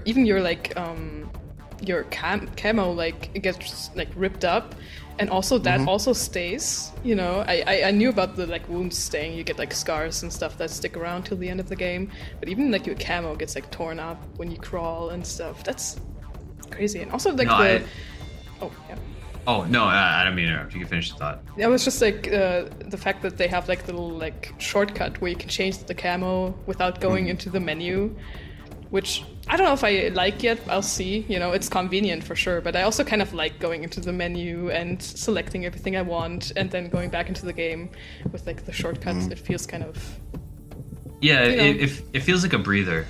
Yeah, like you're in like an intense moment, and then like you could press pause on it and then just calmly think, oh, what can I do? Thankfully, I think that option is still there. I think that they just wanted to like make a shortcut, so you'll still have it. For me, when I first saw that, dirt gets on Snake and it'll stay there. Yeah. Like I thought that it was just going to be like for that opening moment, that like that little swamp area with the crocodiles. I was like, oh, okay, so it's just gonna be for that one section and that's it. But I saw more footage of like when you crawl around, you just get dirty, and that makes me really excited. Because like I want to get Snake as filthy and as smelly as possible. They're gonna smell him. I want people to be begging him to take a shower. Can unlock like a secret cutscene where Volgan just like passes out because he's so he doesn't torture you at all. He just passes out from smell. And you get like a time paradox screen. Oh, that'd be so funny. I mean, that's probably the element that they're gonna take from like the Phantom Pain, like the fact that you'll stink from like being out there for so long, or like it's a good idea. Got rolling around in the dirt for so long. Imagine like, all right, when you get to like the place where you gotta like put on the scientist outfit, you're gonna have to take a shower by then. Or maybe like there's gonna be a shower room. Like they gotta at least have for this series alone. We want a shower room. Come on, who doesn't want to see that? I want to see that. I want to see the end in there with the speedo. Oh God, your fantasy, and you just can't help it. Like I noticed, like Volgan, like I already knew, like he had like fucked up face, like the scarring, but like with the Unreal Engine, you see like even the more details. It looks like he has like fucking literal holes in his face that you just stick your fingers through into his mouth. And so like I want to see like what let's see his sadistic side in Unreal Engine. Oh, he looks so he's like one of the worst characters ever, like just from a moral standpoint, but oh my God, he like the way his facial expression looks in the trailer, he looks scary. Yeah. Like, genuinely scary. Go ahead. Oh, I was just gonna add that he's definitely like one of the few Metal Gear villains that is like just evil. Like every other villain in this series, like you could say that like they're doing bad things, but then there's like one or two things that you're like, that kind of making sense though. But like Volgan, he's just like, I just want to fuck shit up, and like, and we're gonna see like that face when he makes like the sadistic, like sexual faces towards like Eva slash Tatiana, and also like what is his name, Rajkonovich, his toy, Rykov, whatever you want to call it. I forgot what his name is. Ivan something. I'm so bad. Like people are gonna be like, wow, what a real fan. I think it's Ivan Rydenovich Rykov. Yeah, that seems right. Yeah. You guys are on your E game. Like I'm old. Like I don't remember things. Like do I remember yesterday? No. But like let's see that look he makes. Like, oh, it's gonna be so gross. Like when he grabs you, and how he touches you, from the torture sequence before it happens. He literally touches you, and he says something like, what did he say, like a brand new baby or some shit like that? Oh yeah, what a beautiful body you have. Yeah, I was like, oh, that's gonna be so creepy. I know that if you sustain a lot of damage before that, he gives you a different comment. I forget what it is though. Like he does. Yeah, he comment like next time you play 3, just take like a lot of like damage, like a lot of bullet holes or whatever the fuck. He'll say something like, "Oh, you have like a warrior's body," or something like that. Oh, he's so nasty, man. And then I can't wait for the cattiness between him and Ocelot, where he's just like, "Come on, shoot him." He's like, "No, fuck you, bitch. You're on your own. Fight this motherfucker." I want to see the cattiness. Fight like a man, Vulcan. I want to see that conversation, like, "You fell in love, did you?" I'm like, I want to hear that conversation in that engine. Yeah. It's like, yeah, he's in love with the legend. Who isn't? Exactly. That's how he keeps getting like fucking people onto his mother bases. Like, oh my god, I'm so in love with you. Take me, please. Which is crazy for a guy that's just so. They just fucking kidnap people. Man, but I mean, Ocelot, especially the fight in the like the plane at the very end too. That's something It's gonna be a cool scene to see too. Oh yeah, that scene is just so great in general. Like, man, Metal Gear has some of the, especially like 3, so many like really interesting and new scenes that I've never seen done like that in a way. With like the Sorrow boss fight too. That's like I've never seen anything that comes close to that, right? Really. When I first played that sequence, I remember being stuck at that for like an hour. And, like, I had no idea what to do. And like you try to call your support team and it's just like, Snake! And I'm like, how the fuck do I beat this thing? It took me longer than I would like to admit, but I was stuck, man. What about you guys? Same boat. Like, this was like 20 years ago when I first played it in 2004. Like, so the internet wasn't like it is now. Like, we obviously had like game FAQs back then, but like that was not my first thing to go to. Like, I didn't go to the internet straight if I couldn't figure something out. So, like I was stuck on that for like an hour and just be like, what the fuck do I do? Like, I was literally going like, do I walk side to side on the river? Like, do I try to like go after him? Yeah. And it just became like fuck it. I'm taking the death pill. As like an hour went by, I was like, let me just see what happens if I like pretend to kill myself in this like weird dream world kind of thing where it's like he's a boss, but he's not really a boss battle. Kind of weird in between. Mm-hmm. What about you, Fritz? I wish I could remember if I like figured it out myself or not, because like obviously I played it a lot later than you guys. Mm-hmm. I played it in like around 2015 probably, or 2014, something along those lines. And I was definitely for sure, like, I don't remember, but I must have been stuck there because I'm not smart enough to just immediately know, oh, I need to obviously take the pill that I have in my inventory that I totally also didn't miss I had, probably. I would guess, like, I probably had to look it up. I try not to do that with games because I do want to figure stuff out on my own, but sometimes, when you get too frustrated or things don't work out, it's like, I always remember, like, in Metal Gear Solid 2, at the very end, the like fission mailed screen. Oh my god, yeah. That fucked me up so bad because I didn't read it the right way. I was like, what? Game over? What? And I didn't understand do anything. That. Yeah, I was like, I didn't understand that I could still control Raiden like up in the little corner, and I remember that I definitely had to look that up because I was like, I don't know how I died. Like, I'm kind of stupid, maybe, I don't know. But that one I really also got stuck on back then. But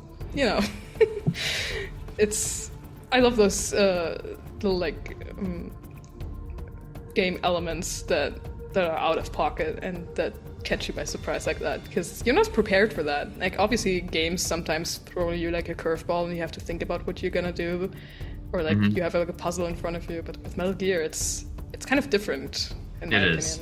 Definitely is. It's one of those rare games where it really challenges you to think differently. Yeah. And that's something that like I always respected about this series. I think outside of the story, that was always one of the main things that drew me in.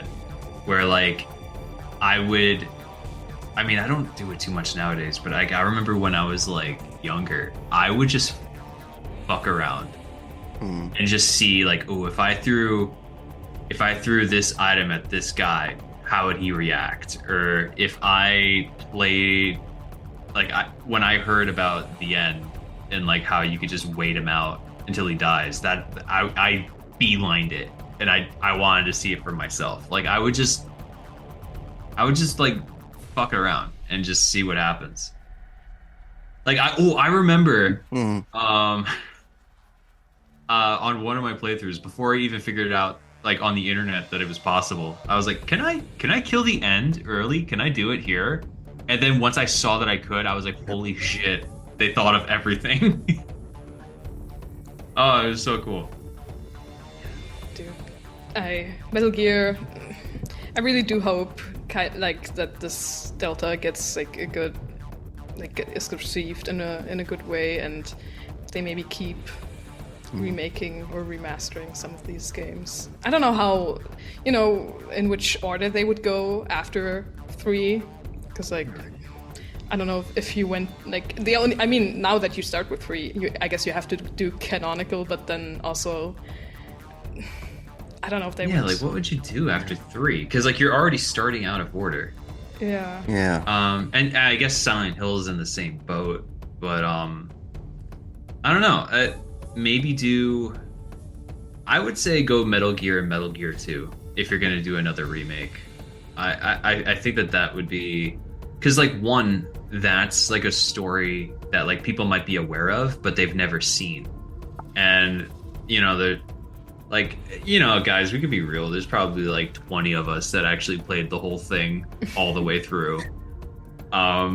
And it would be cool to get other people to recognize that those games are in fact interesting, and the story, especially in Metal Gear 2, like that story is really cool, and it's very deep, and I feel like it would be, even though it would be a remake, it might as well be new to a whole crowd of people.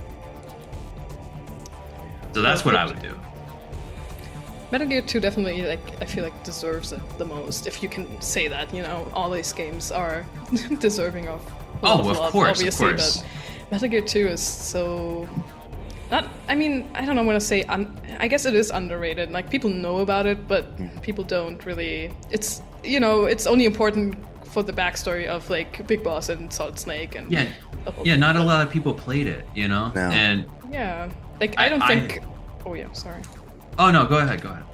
I was just, me talking about Grey Fox. I don't think a lot of people know about the whole Grey Fox and Gustava thing in Metal Gear 2.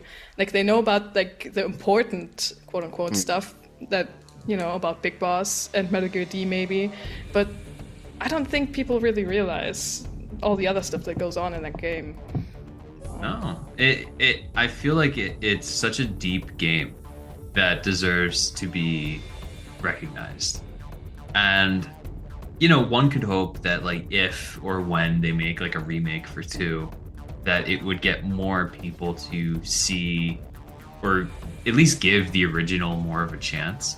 Because like I don't even think people are aware that there even is a Metal Gear and Metal Gear 2. Like, for people like us, it's like a given, but like to a more casual gamer, they think that it's Metal Gear Solid, and then that's all it is. They didn't even know that there was a 2D game back in the day, Yeah, I feel like you only really realize that if you get like serious about wanting to understand the story, because otherwise, who cares? These games are confusing enough as it is, but there's obviously like something missing if you leave out these games, the original ones. So the hardcore fans know. Yeah, we know. We know. We're the arbiters. We're the scholars. Okay, we're in the library of Alexandria discussing deep lore here. Enrolled in the Metal Gear University. Oh wow. I mean that's like spot on for both from what both you guys have said. Like a lot of people may have not known that, like, you know, those games were like originally packaged like back in the day, like for the Subsistence Collection. Like, yeah, they may have not like gone into the extras and be like, oh shit, there's all this other stuff here. Like, I didn't know that. And also, like, with gamers nowadays, I feel like if it's way too hard, if it's not like Souls-like, they might not like, well, fuck this. Like, this retro thing is like killing me. Why am I bothering with it? Like, fuck this part. I just want to get to like the 3D parts of the series. So that, I mean, if you remake it, that will also like bring light to like a whole bunch of people that don't know too much about it as well. And you're definitely gonna have to like do a lot of voice work because like it was just text. It's like this way you can even bring more people in. Like, you know, like these are characters that we've never heard from before at all. So you have like a whole new element of cast right there as well. Now, if I mean, obviously, if they do a remake, they're gonna do a voice cast. Obviously, David is gonna be Snake. Yeah. Who's gonna be Big Boss? Well, if it's like in 4, then you could bring back. I've honestly forgot his name, but whoever. John Saigon? I think he's dead though. Oh. Yeah, he was also the Fury, if I remember that's right. That's true. Oh my god, I totally forgot. Yeah. So like, who do you bring? You know, bring somebody new. Do you do Kiefer for both? Or Kiefer. I mean, if you remake the two of them, I guess you could have Kiefer be the first big boss that you fight, but then what about Metal Gear 2, you know? Or maybe David does a more gravelly voice for Big Boss, but that, I don't know, that might be a little too much going back and forth. Then he maybe sounds like Metal Gear Solid 4 Snake, more like, because that was already pretty. Yeah, that's true. Maybe he just tones it down a little bit. Yeah, maybe Snake is younger. Like for Solid Snake, he just does less. Yeah, maybe he just does his normal, like, "Hi, I'm David Hayter" voice for Snake. That could be a good direction. Maybe. Yeah, especially if it's his first appearance, in a sense, you know. Because it did like get more gravelly, which with like each game basically. So. You gotta give up smoking, sense. Man. It ruined his voice. I mean, they might do like what they did with 5. Like, obviously, they didn't get like Zero, the original voice actor for 5, for, like the voice tapes. They got somebody else that like it's like kind of close, but like you can still tell. They might go that route, like, you know, get somebody that sounds like could be like older Big Boss to like kind of like voice against David Hayter's Solid Snake. Yeah, I suppose that's the more realistic scenario. Yeah. Just they're probably gonna be like, oh, let's just get somebody that sounds like how he did in 4, and then just try to get that. Or you can just get Troy Baker, the voice. Or get just. I mean, admittedly, he has range. I will give him that. So maybe he could do it. I don't know. Like, for Troy Baker, I don't. He's probably been in a lot of stuff, but like for my ears, I've only listened to him from like The Last of Us, and then like to hear him like in Phantom Pain, and I go like, well, wait a minute, Phantom Pain is just Troy Baker doing like a John Wayne thing. Like, that's all I hear.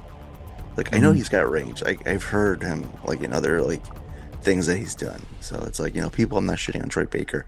I'm just saying sometimes you just come in and do your own voice with a little twang at the end of it. Yeah. I don't know. I'm not a voice actor, so I can't speak on their behalf on how they do the process or anything. So I don't want people shitting on me and going like, let's cancel this fucking guy. You're just waiting to be canceled, Johnny. You're just waiting on it. That's why I always go like I think you're a messy bitch who wants drama. I think that's what it is, man. I'm here for the tea. Give me the tea. Tea's already here. Like, oh, I saw what you did there. I mean, that's why I put up like disclaimers going like disclaimer, blah, blah, blah, blah, blah kind of thing for me. But like, yeah. In front of every episode. Yeah, exactly. Especially with my new intro. Like, oh, wait. Was I okay with that? Like, who gives a shit? Let's fucking go. You're fine. Yeah, exactly. It's fine. It was. We're just 80s. having Come fun on. here. We're just talking, guys. Don't take it just too the seriously. boys We're talking talking about and like fun. a game series that doesn't take itself too seriously. You know, like all the other fans say, this game series is not political at all, right? No, not at all. I don't know why people get have no idea, political like, views from this You game. know, like how a former president of the United States was literally trying to like usurp control of the patriots from the U.S. government by kidnapping a current president in the big shell. Like, that's not political at all. No, Jim Houseman trying to kill you in one.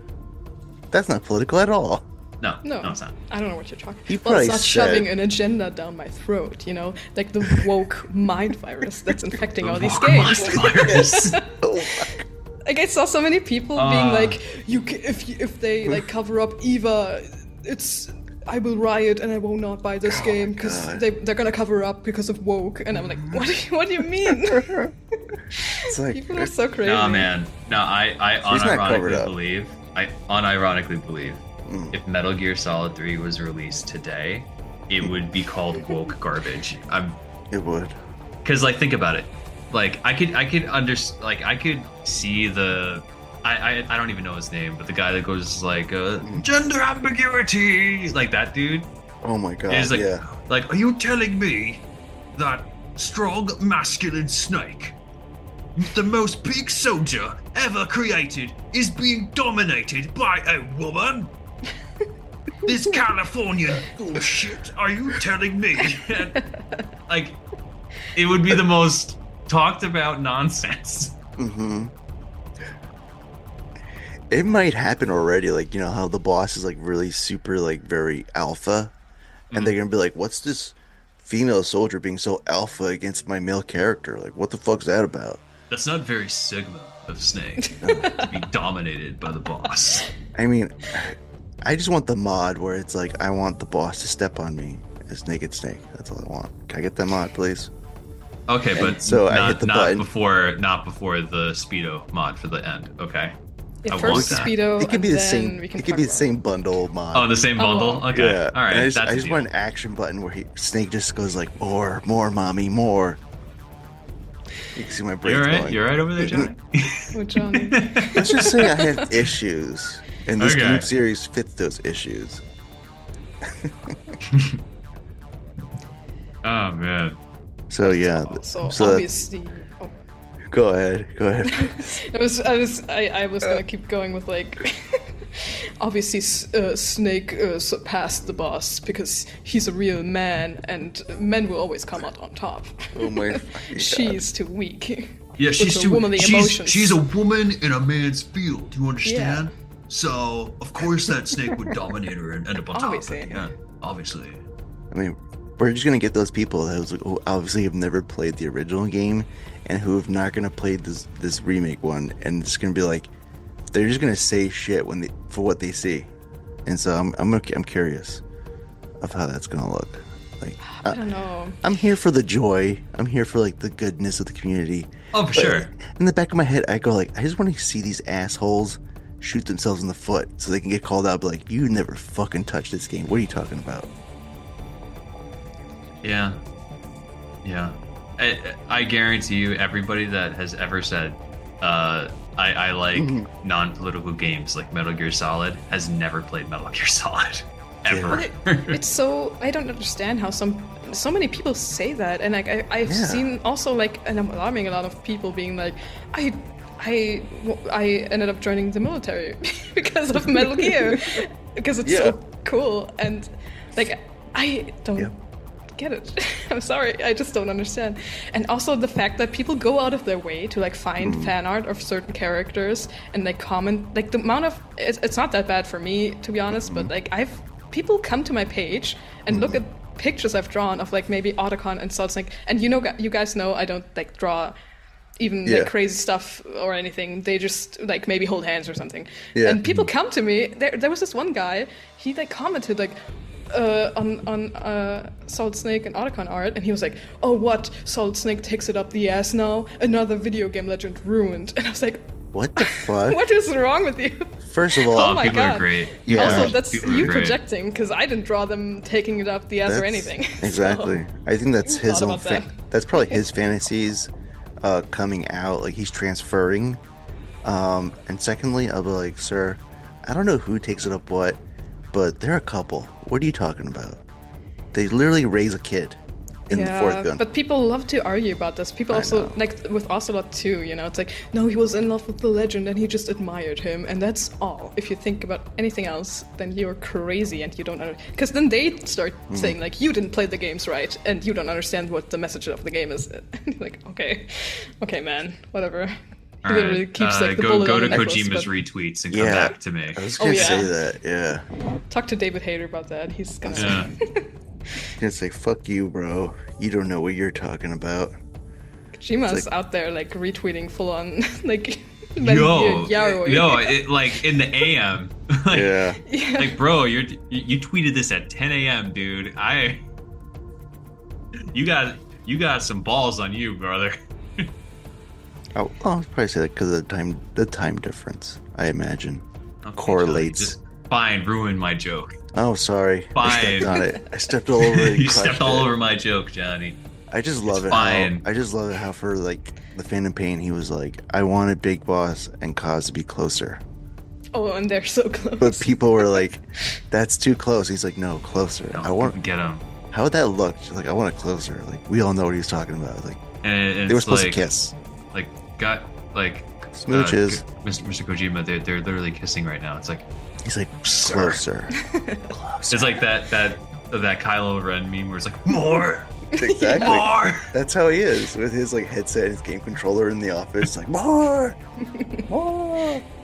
These poor workers at the game development working overtime to make them like, you need to have them like their lips are basically touching already in these cutscenes. It's I just imagine them working on that game, and then they're like, you know, I'm not against this or anything, but what kind of game are we making again? Like, Okay. I thought this was a war game. It's getting a little hot in here, right? Like, It's damn. it's a love story, sir. That's what almost all these games were. Like, they were a love story in a war game. And they were roommates. We all know what that means. So many roommates Yeah. on Mother Base. Oh, a grew lot up- of I wonder. roommates there. You grew up in the 90s. That was the word. Or the early mid to 80s to the mid 90s. That was the word you would use, was roommate, and that was code, and we all knew what that was. Yeah, it's okay. Hey, everyone was fucking on Mother Base. What do you expect? What else I mean, are you you're out gonna in the middle of do? the ocean, man. Exactly. Yeah. You're in the middle of- It gets lonely sometimes. It's You're just okay. gonna make burgers all day and night? Like, no, come on. I bet you Kaz can make a really good burger. Afterwards or before, which I don't know. I think you want it afterwards. I would say after, because like Yeah. before you get You'd be too greasy. bloated. Yeah. Like, nah, this is not happening tonight. I have a headache. The burger, too much sodium, Cods. What's wrong with you? Yeah. So many chemicals in that thing. I don't know if I trust that burger, but Well, maybe I mean, not I'm the sure it tastes chemical good. burger. Maybe, No, Oh, what the one okay. before that? oh, maybe the one right before that one. Yeah. Well, yeah, he probably. I think I had Ken and Kaz as like a good cook. He was like in Peace Walker. He's like in the like his what's it called, like the where he's stationed. He's like in the mess hall or something. Yeah. I imagine he's cooking it up. Like, I had this image in my head, like Kaz was more like, kind of like Val Kilmer for like Top Gun. But then as I went like more and more like reading into like Kaz, I go like, he's more like Marlon Brando, and he just like wants to fuck everyone. Like, quite literally, like he wants to have sex with everyone, and think he's like top dog. But it's like, nah, the boss had to put you in your place, bro. The Poor sauna. guy. Poor Man. guy. Just the fact that they made that sauna tape, by the way. You can't. I'm sorry, but if you say Metal Gear isn't gay, I have Yeah, bad exactly. Point to that tapes and point to the Kaz dates. I can Yeah. imagine David Hayter and Robert Atkin Downs. They're going through that script and they're flipping the pages and they're like, "What kind of game are we in again?" Just another day in a What, war without end. What I don't know. Maybe they could be like, we want more. Strip down naked and wrestle. What That's- what the Olympians did it like back Yeah. in the Exactly. day? Okay, they lathered each other up and wrestled. Exactly. If we go back to the first Olympics, like what was it in Greece, right? Everybody Yeah. was naked and grabbing Yeah. each other. Like, come on. That was the thing to do back then. Like, you didn't have television, you didn't have internet. You had to get oiled up and, like, I imagine olive oil, just coating your whole body, and just like going to town, grabbing people. I could just imagine this is Snake rationalizing it as he's talking to Kaz in the shower. It's like that. That's how they did it back in the day, Kaz. This is the warrior's way. Our CQC together. Yeah. Exactly. Back then, it was like the most manliest thing you could do. So, I guess we have to. Kaz, I have to train. So yeah, so this is like the message to all the bros out there. Go like, that this game isn't political. This game isn't like against anti-war. This game isn't gay. It's like, no, it's opposite what you said, sir. It's opposite. Like, it's not pro-war. It's very gay. It's very political, and I enjoy the hell out of it. Hell yeah. Leave my space. Best game series of all time. For top real. tier. I don't see anybody clamoring for fucking Splinter Cell, the most straightest fucking character you can imagine. That's very fucking pro-America. Yeah. Wait, are there people out there for that? I have no idea. I mean, there was a podcast episode by certain people. Yeah. They dedicated to Splinter Cell, I think. I mean, like, Splinter Cell is fun. Like, I'm not gonna say that it sucks. Yeah. It's fun. It's just that it doesn't have the same flair. It doesn't have the theatrics and the bombacity of Metal Gear Solid. You know, it's like oh yeah, if there was a solo sneaking mission in real life, this is probably how it would go down. And cool. But, you know, I want a guy that could shoot electricity out of his hands sometimes. You know, I want some guy to twirl around revolvers that has like a crush on me. Like, I want a grown-ass man to grab my crotch. And that. Especially so much more. that. Multiple times. It wasn't just once. He like did it once. It happened twice. And then he like looked at his hand. I was like, what's happening? And he just like reaches in more. I was like, wow. Technically, it's in another game too with President Johnson. President Johnson. Oh God, yeah. Johnson. Okay. Imagine the haptic feedback on that. Like, that's what we need these games on, like, modern consoles. I want to feel the haptic feedback on that. On those. Not the fights with the Metal Gears. Like, no. Who cares about that? Like, what does it feel like to get grabbed? I don't know. Isn't there I like should Keep put a going back to disclaimer. that, Johnny. I think you really want this. Disclaimer: don't grab people. Okay, don't be like going on the streets and fucking grabbing people. Okay, that's a no. No, grab Johnny. That's what he. Don't grab people. Grab Johnny. Johnny. Exactly You can for grab Johnny. the potential MGSCON2. If you see me out there, I'll announce what I'm wearing. So if you want to grab me, go right ahead. I'm not gonna say no. You know how people at like anime cons used to like have these free hugs, like little signs all the time. God. Oh man, Free grabs from Johnny. Oh, there you God. go. No, I feel like you're gonna record this episode, and then once the next convention comes around, you're gonna come find us with like this 1,000-yard stare. Be like, guys, 20 people grabbed me. I forgot about this episode, guys. I'm so Whoopsie. whoops. Like that's how this convention's gonna be now. Man, I don't know. So many fantasies coming out today. The Speedo. I love how this conversation went from.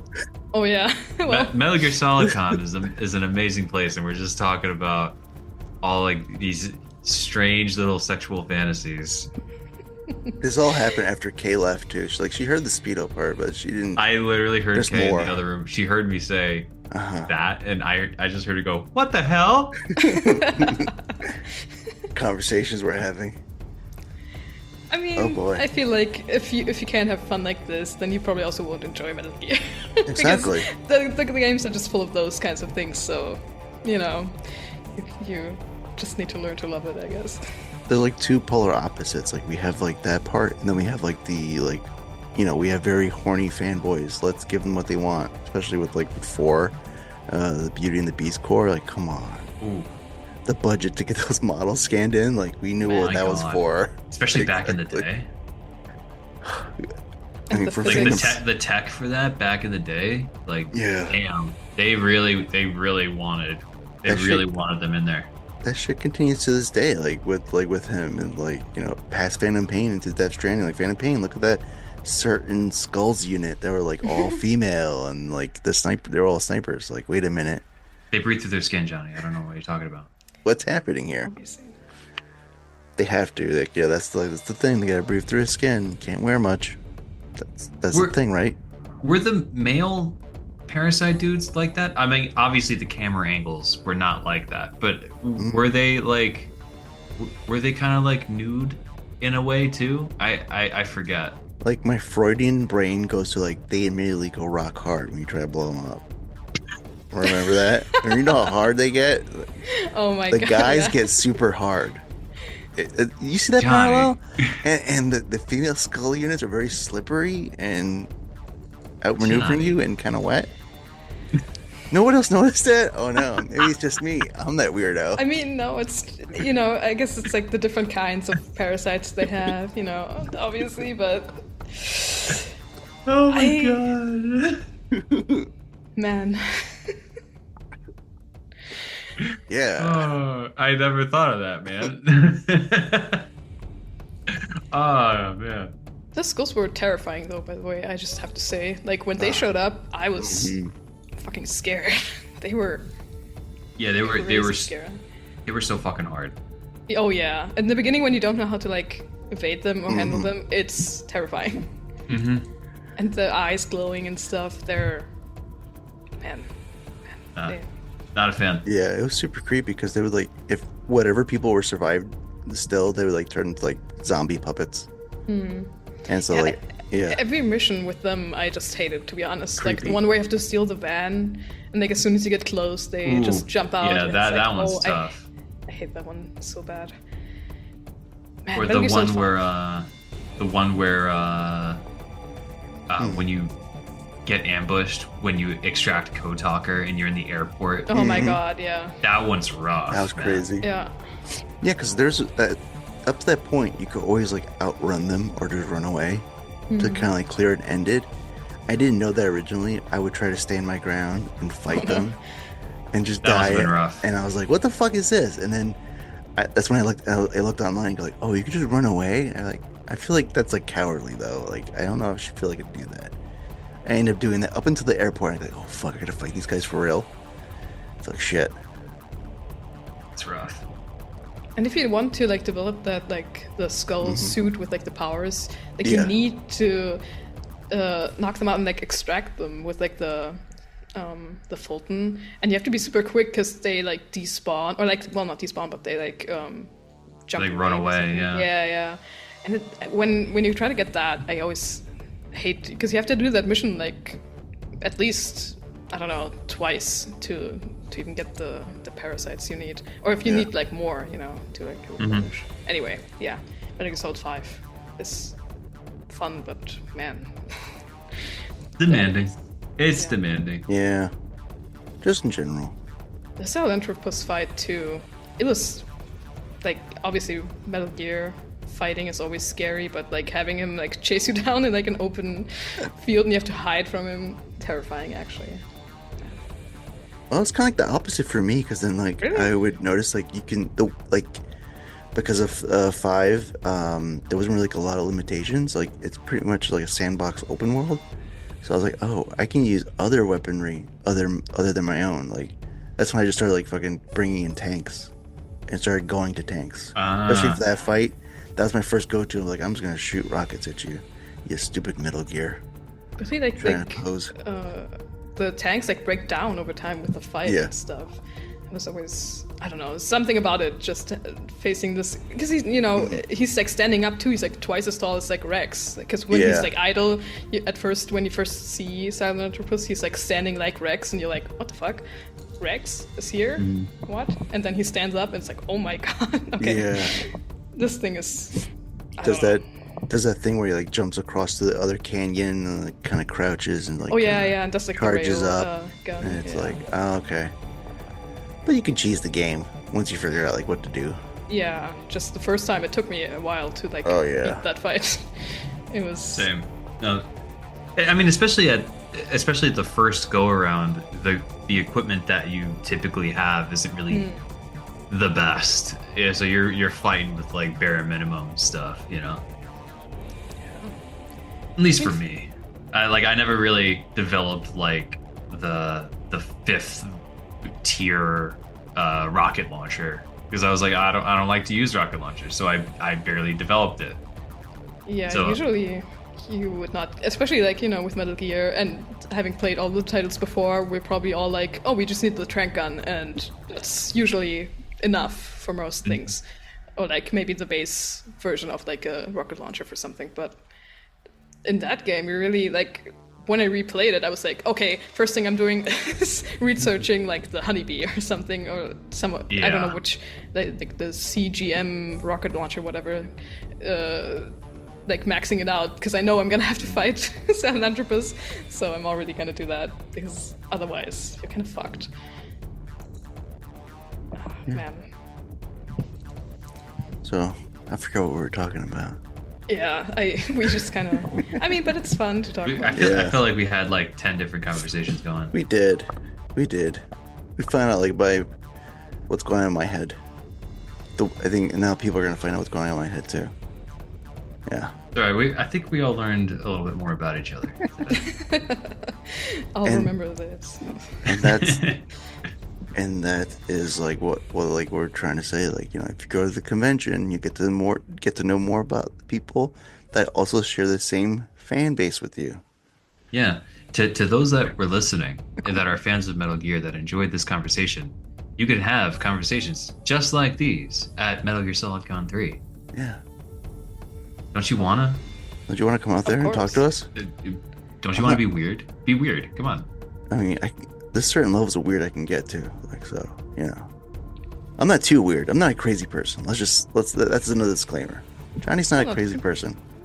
Not crazy. Just I wouldn't say Johnny. crazy.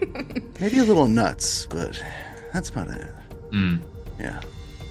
That's why I had to wear sunglasses at the beginning of this conversation. I was like, I have a migraine from like getting drunk last night. I was like, uh-oh. It's like, let me drink water. That working for you? Yeah, I'm good. I mean, I also took like an edible before this. Man, I don't know how you do that shit. I really don't. Why? What?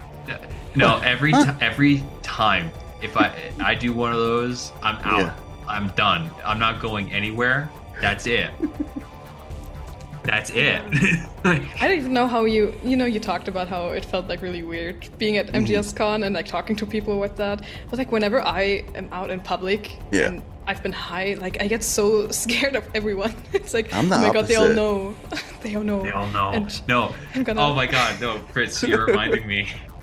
This one time, like I did an edible and I wanted a snack, and I went to the supermarket that's like right down the block from me, and I was so paranoid the whole time. I wanted to get pretzels and mustard, and I was like, that sounds like a really good snack right now.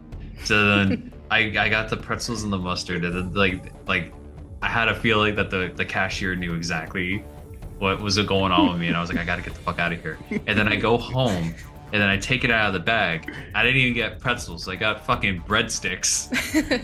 Oh my God. And I was so pissed off. You probably said that. You probably said that in front of her. It just wasn't working, and I was just like, man, I'm just gonna go to sleep.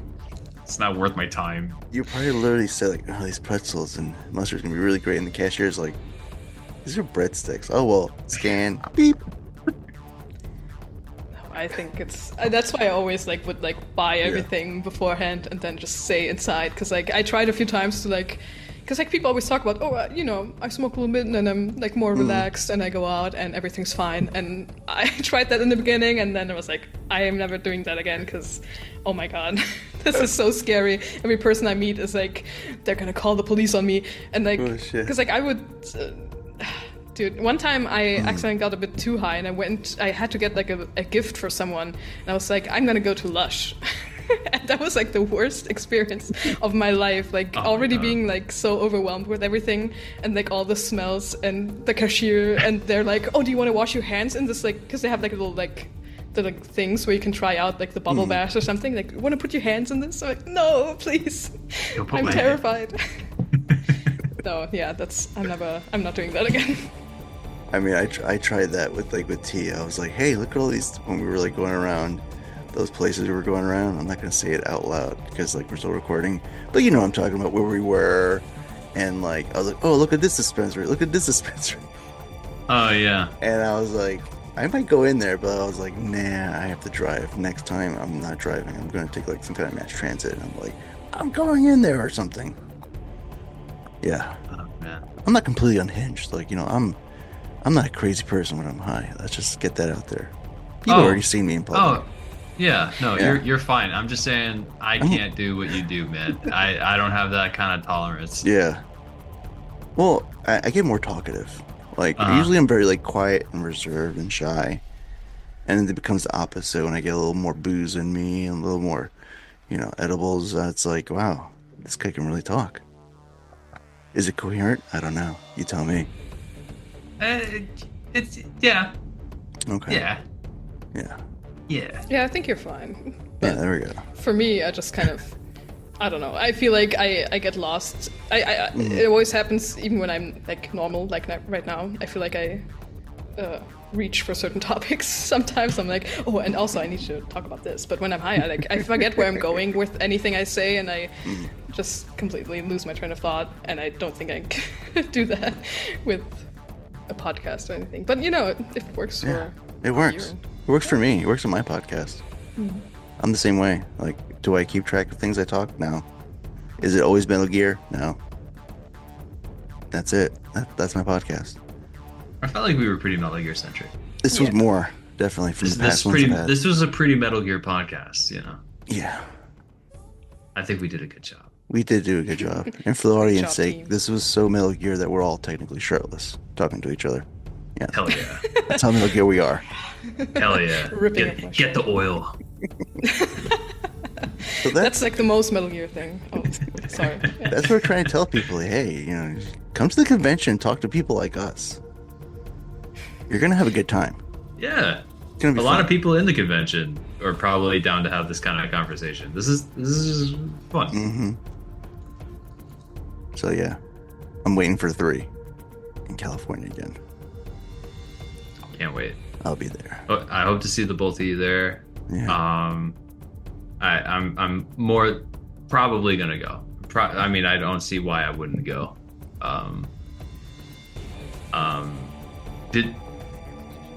Is it gonna be? It's gonna be in a hotel this time around. Do you think? It might right? be. Yeah. It still might be. Yeah. I hope so. Like, I know that like a lot of people wanted to go to a convention. Yeah. But I don't know. Speaking for myself, being a little selfish, it was very, very convenient to just have your room and then just have the convention be in the same building. It was. Oh yeah. It was so good. That was super nice. Like, just, oh yeah, I'm gonna go up real quick and maybe lay down for like 30 minutes and relax. Yeah. Or get something I forgot. Or like maybe, you know, if you buy merch and stuff, you could just go up real quick, drop it off, and come back. Yeah, because carrying it around the whole time is also kind of shitty. But That's a pain. Yeah. Don't do what I did. Don't go in there and like run in and run out. Take your time. yeah. Stay for a while. Yeah. Definitely. All the do that. roses. Yeah, so I feel like we're winding down on the conversation. So I would say, if people want to reach you, where can they reach you guys? Well, Kay is not here, but Kay and I run a fellow Metal Gear podcast called Metal Gear University. We discuss, you know, basic lore, and then we do little complex topics. We're okay.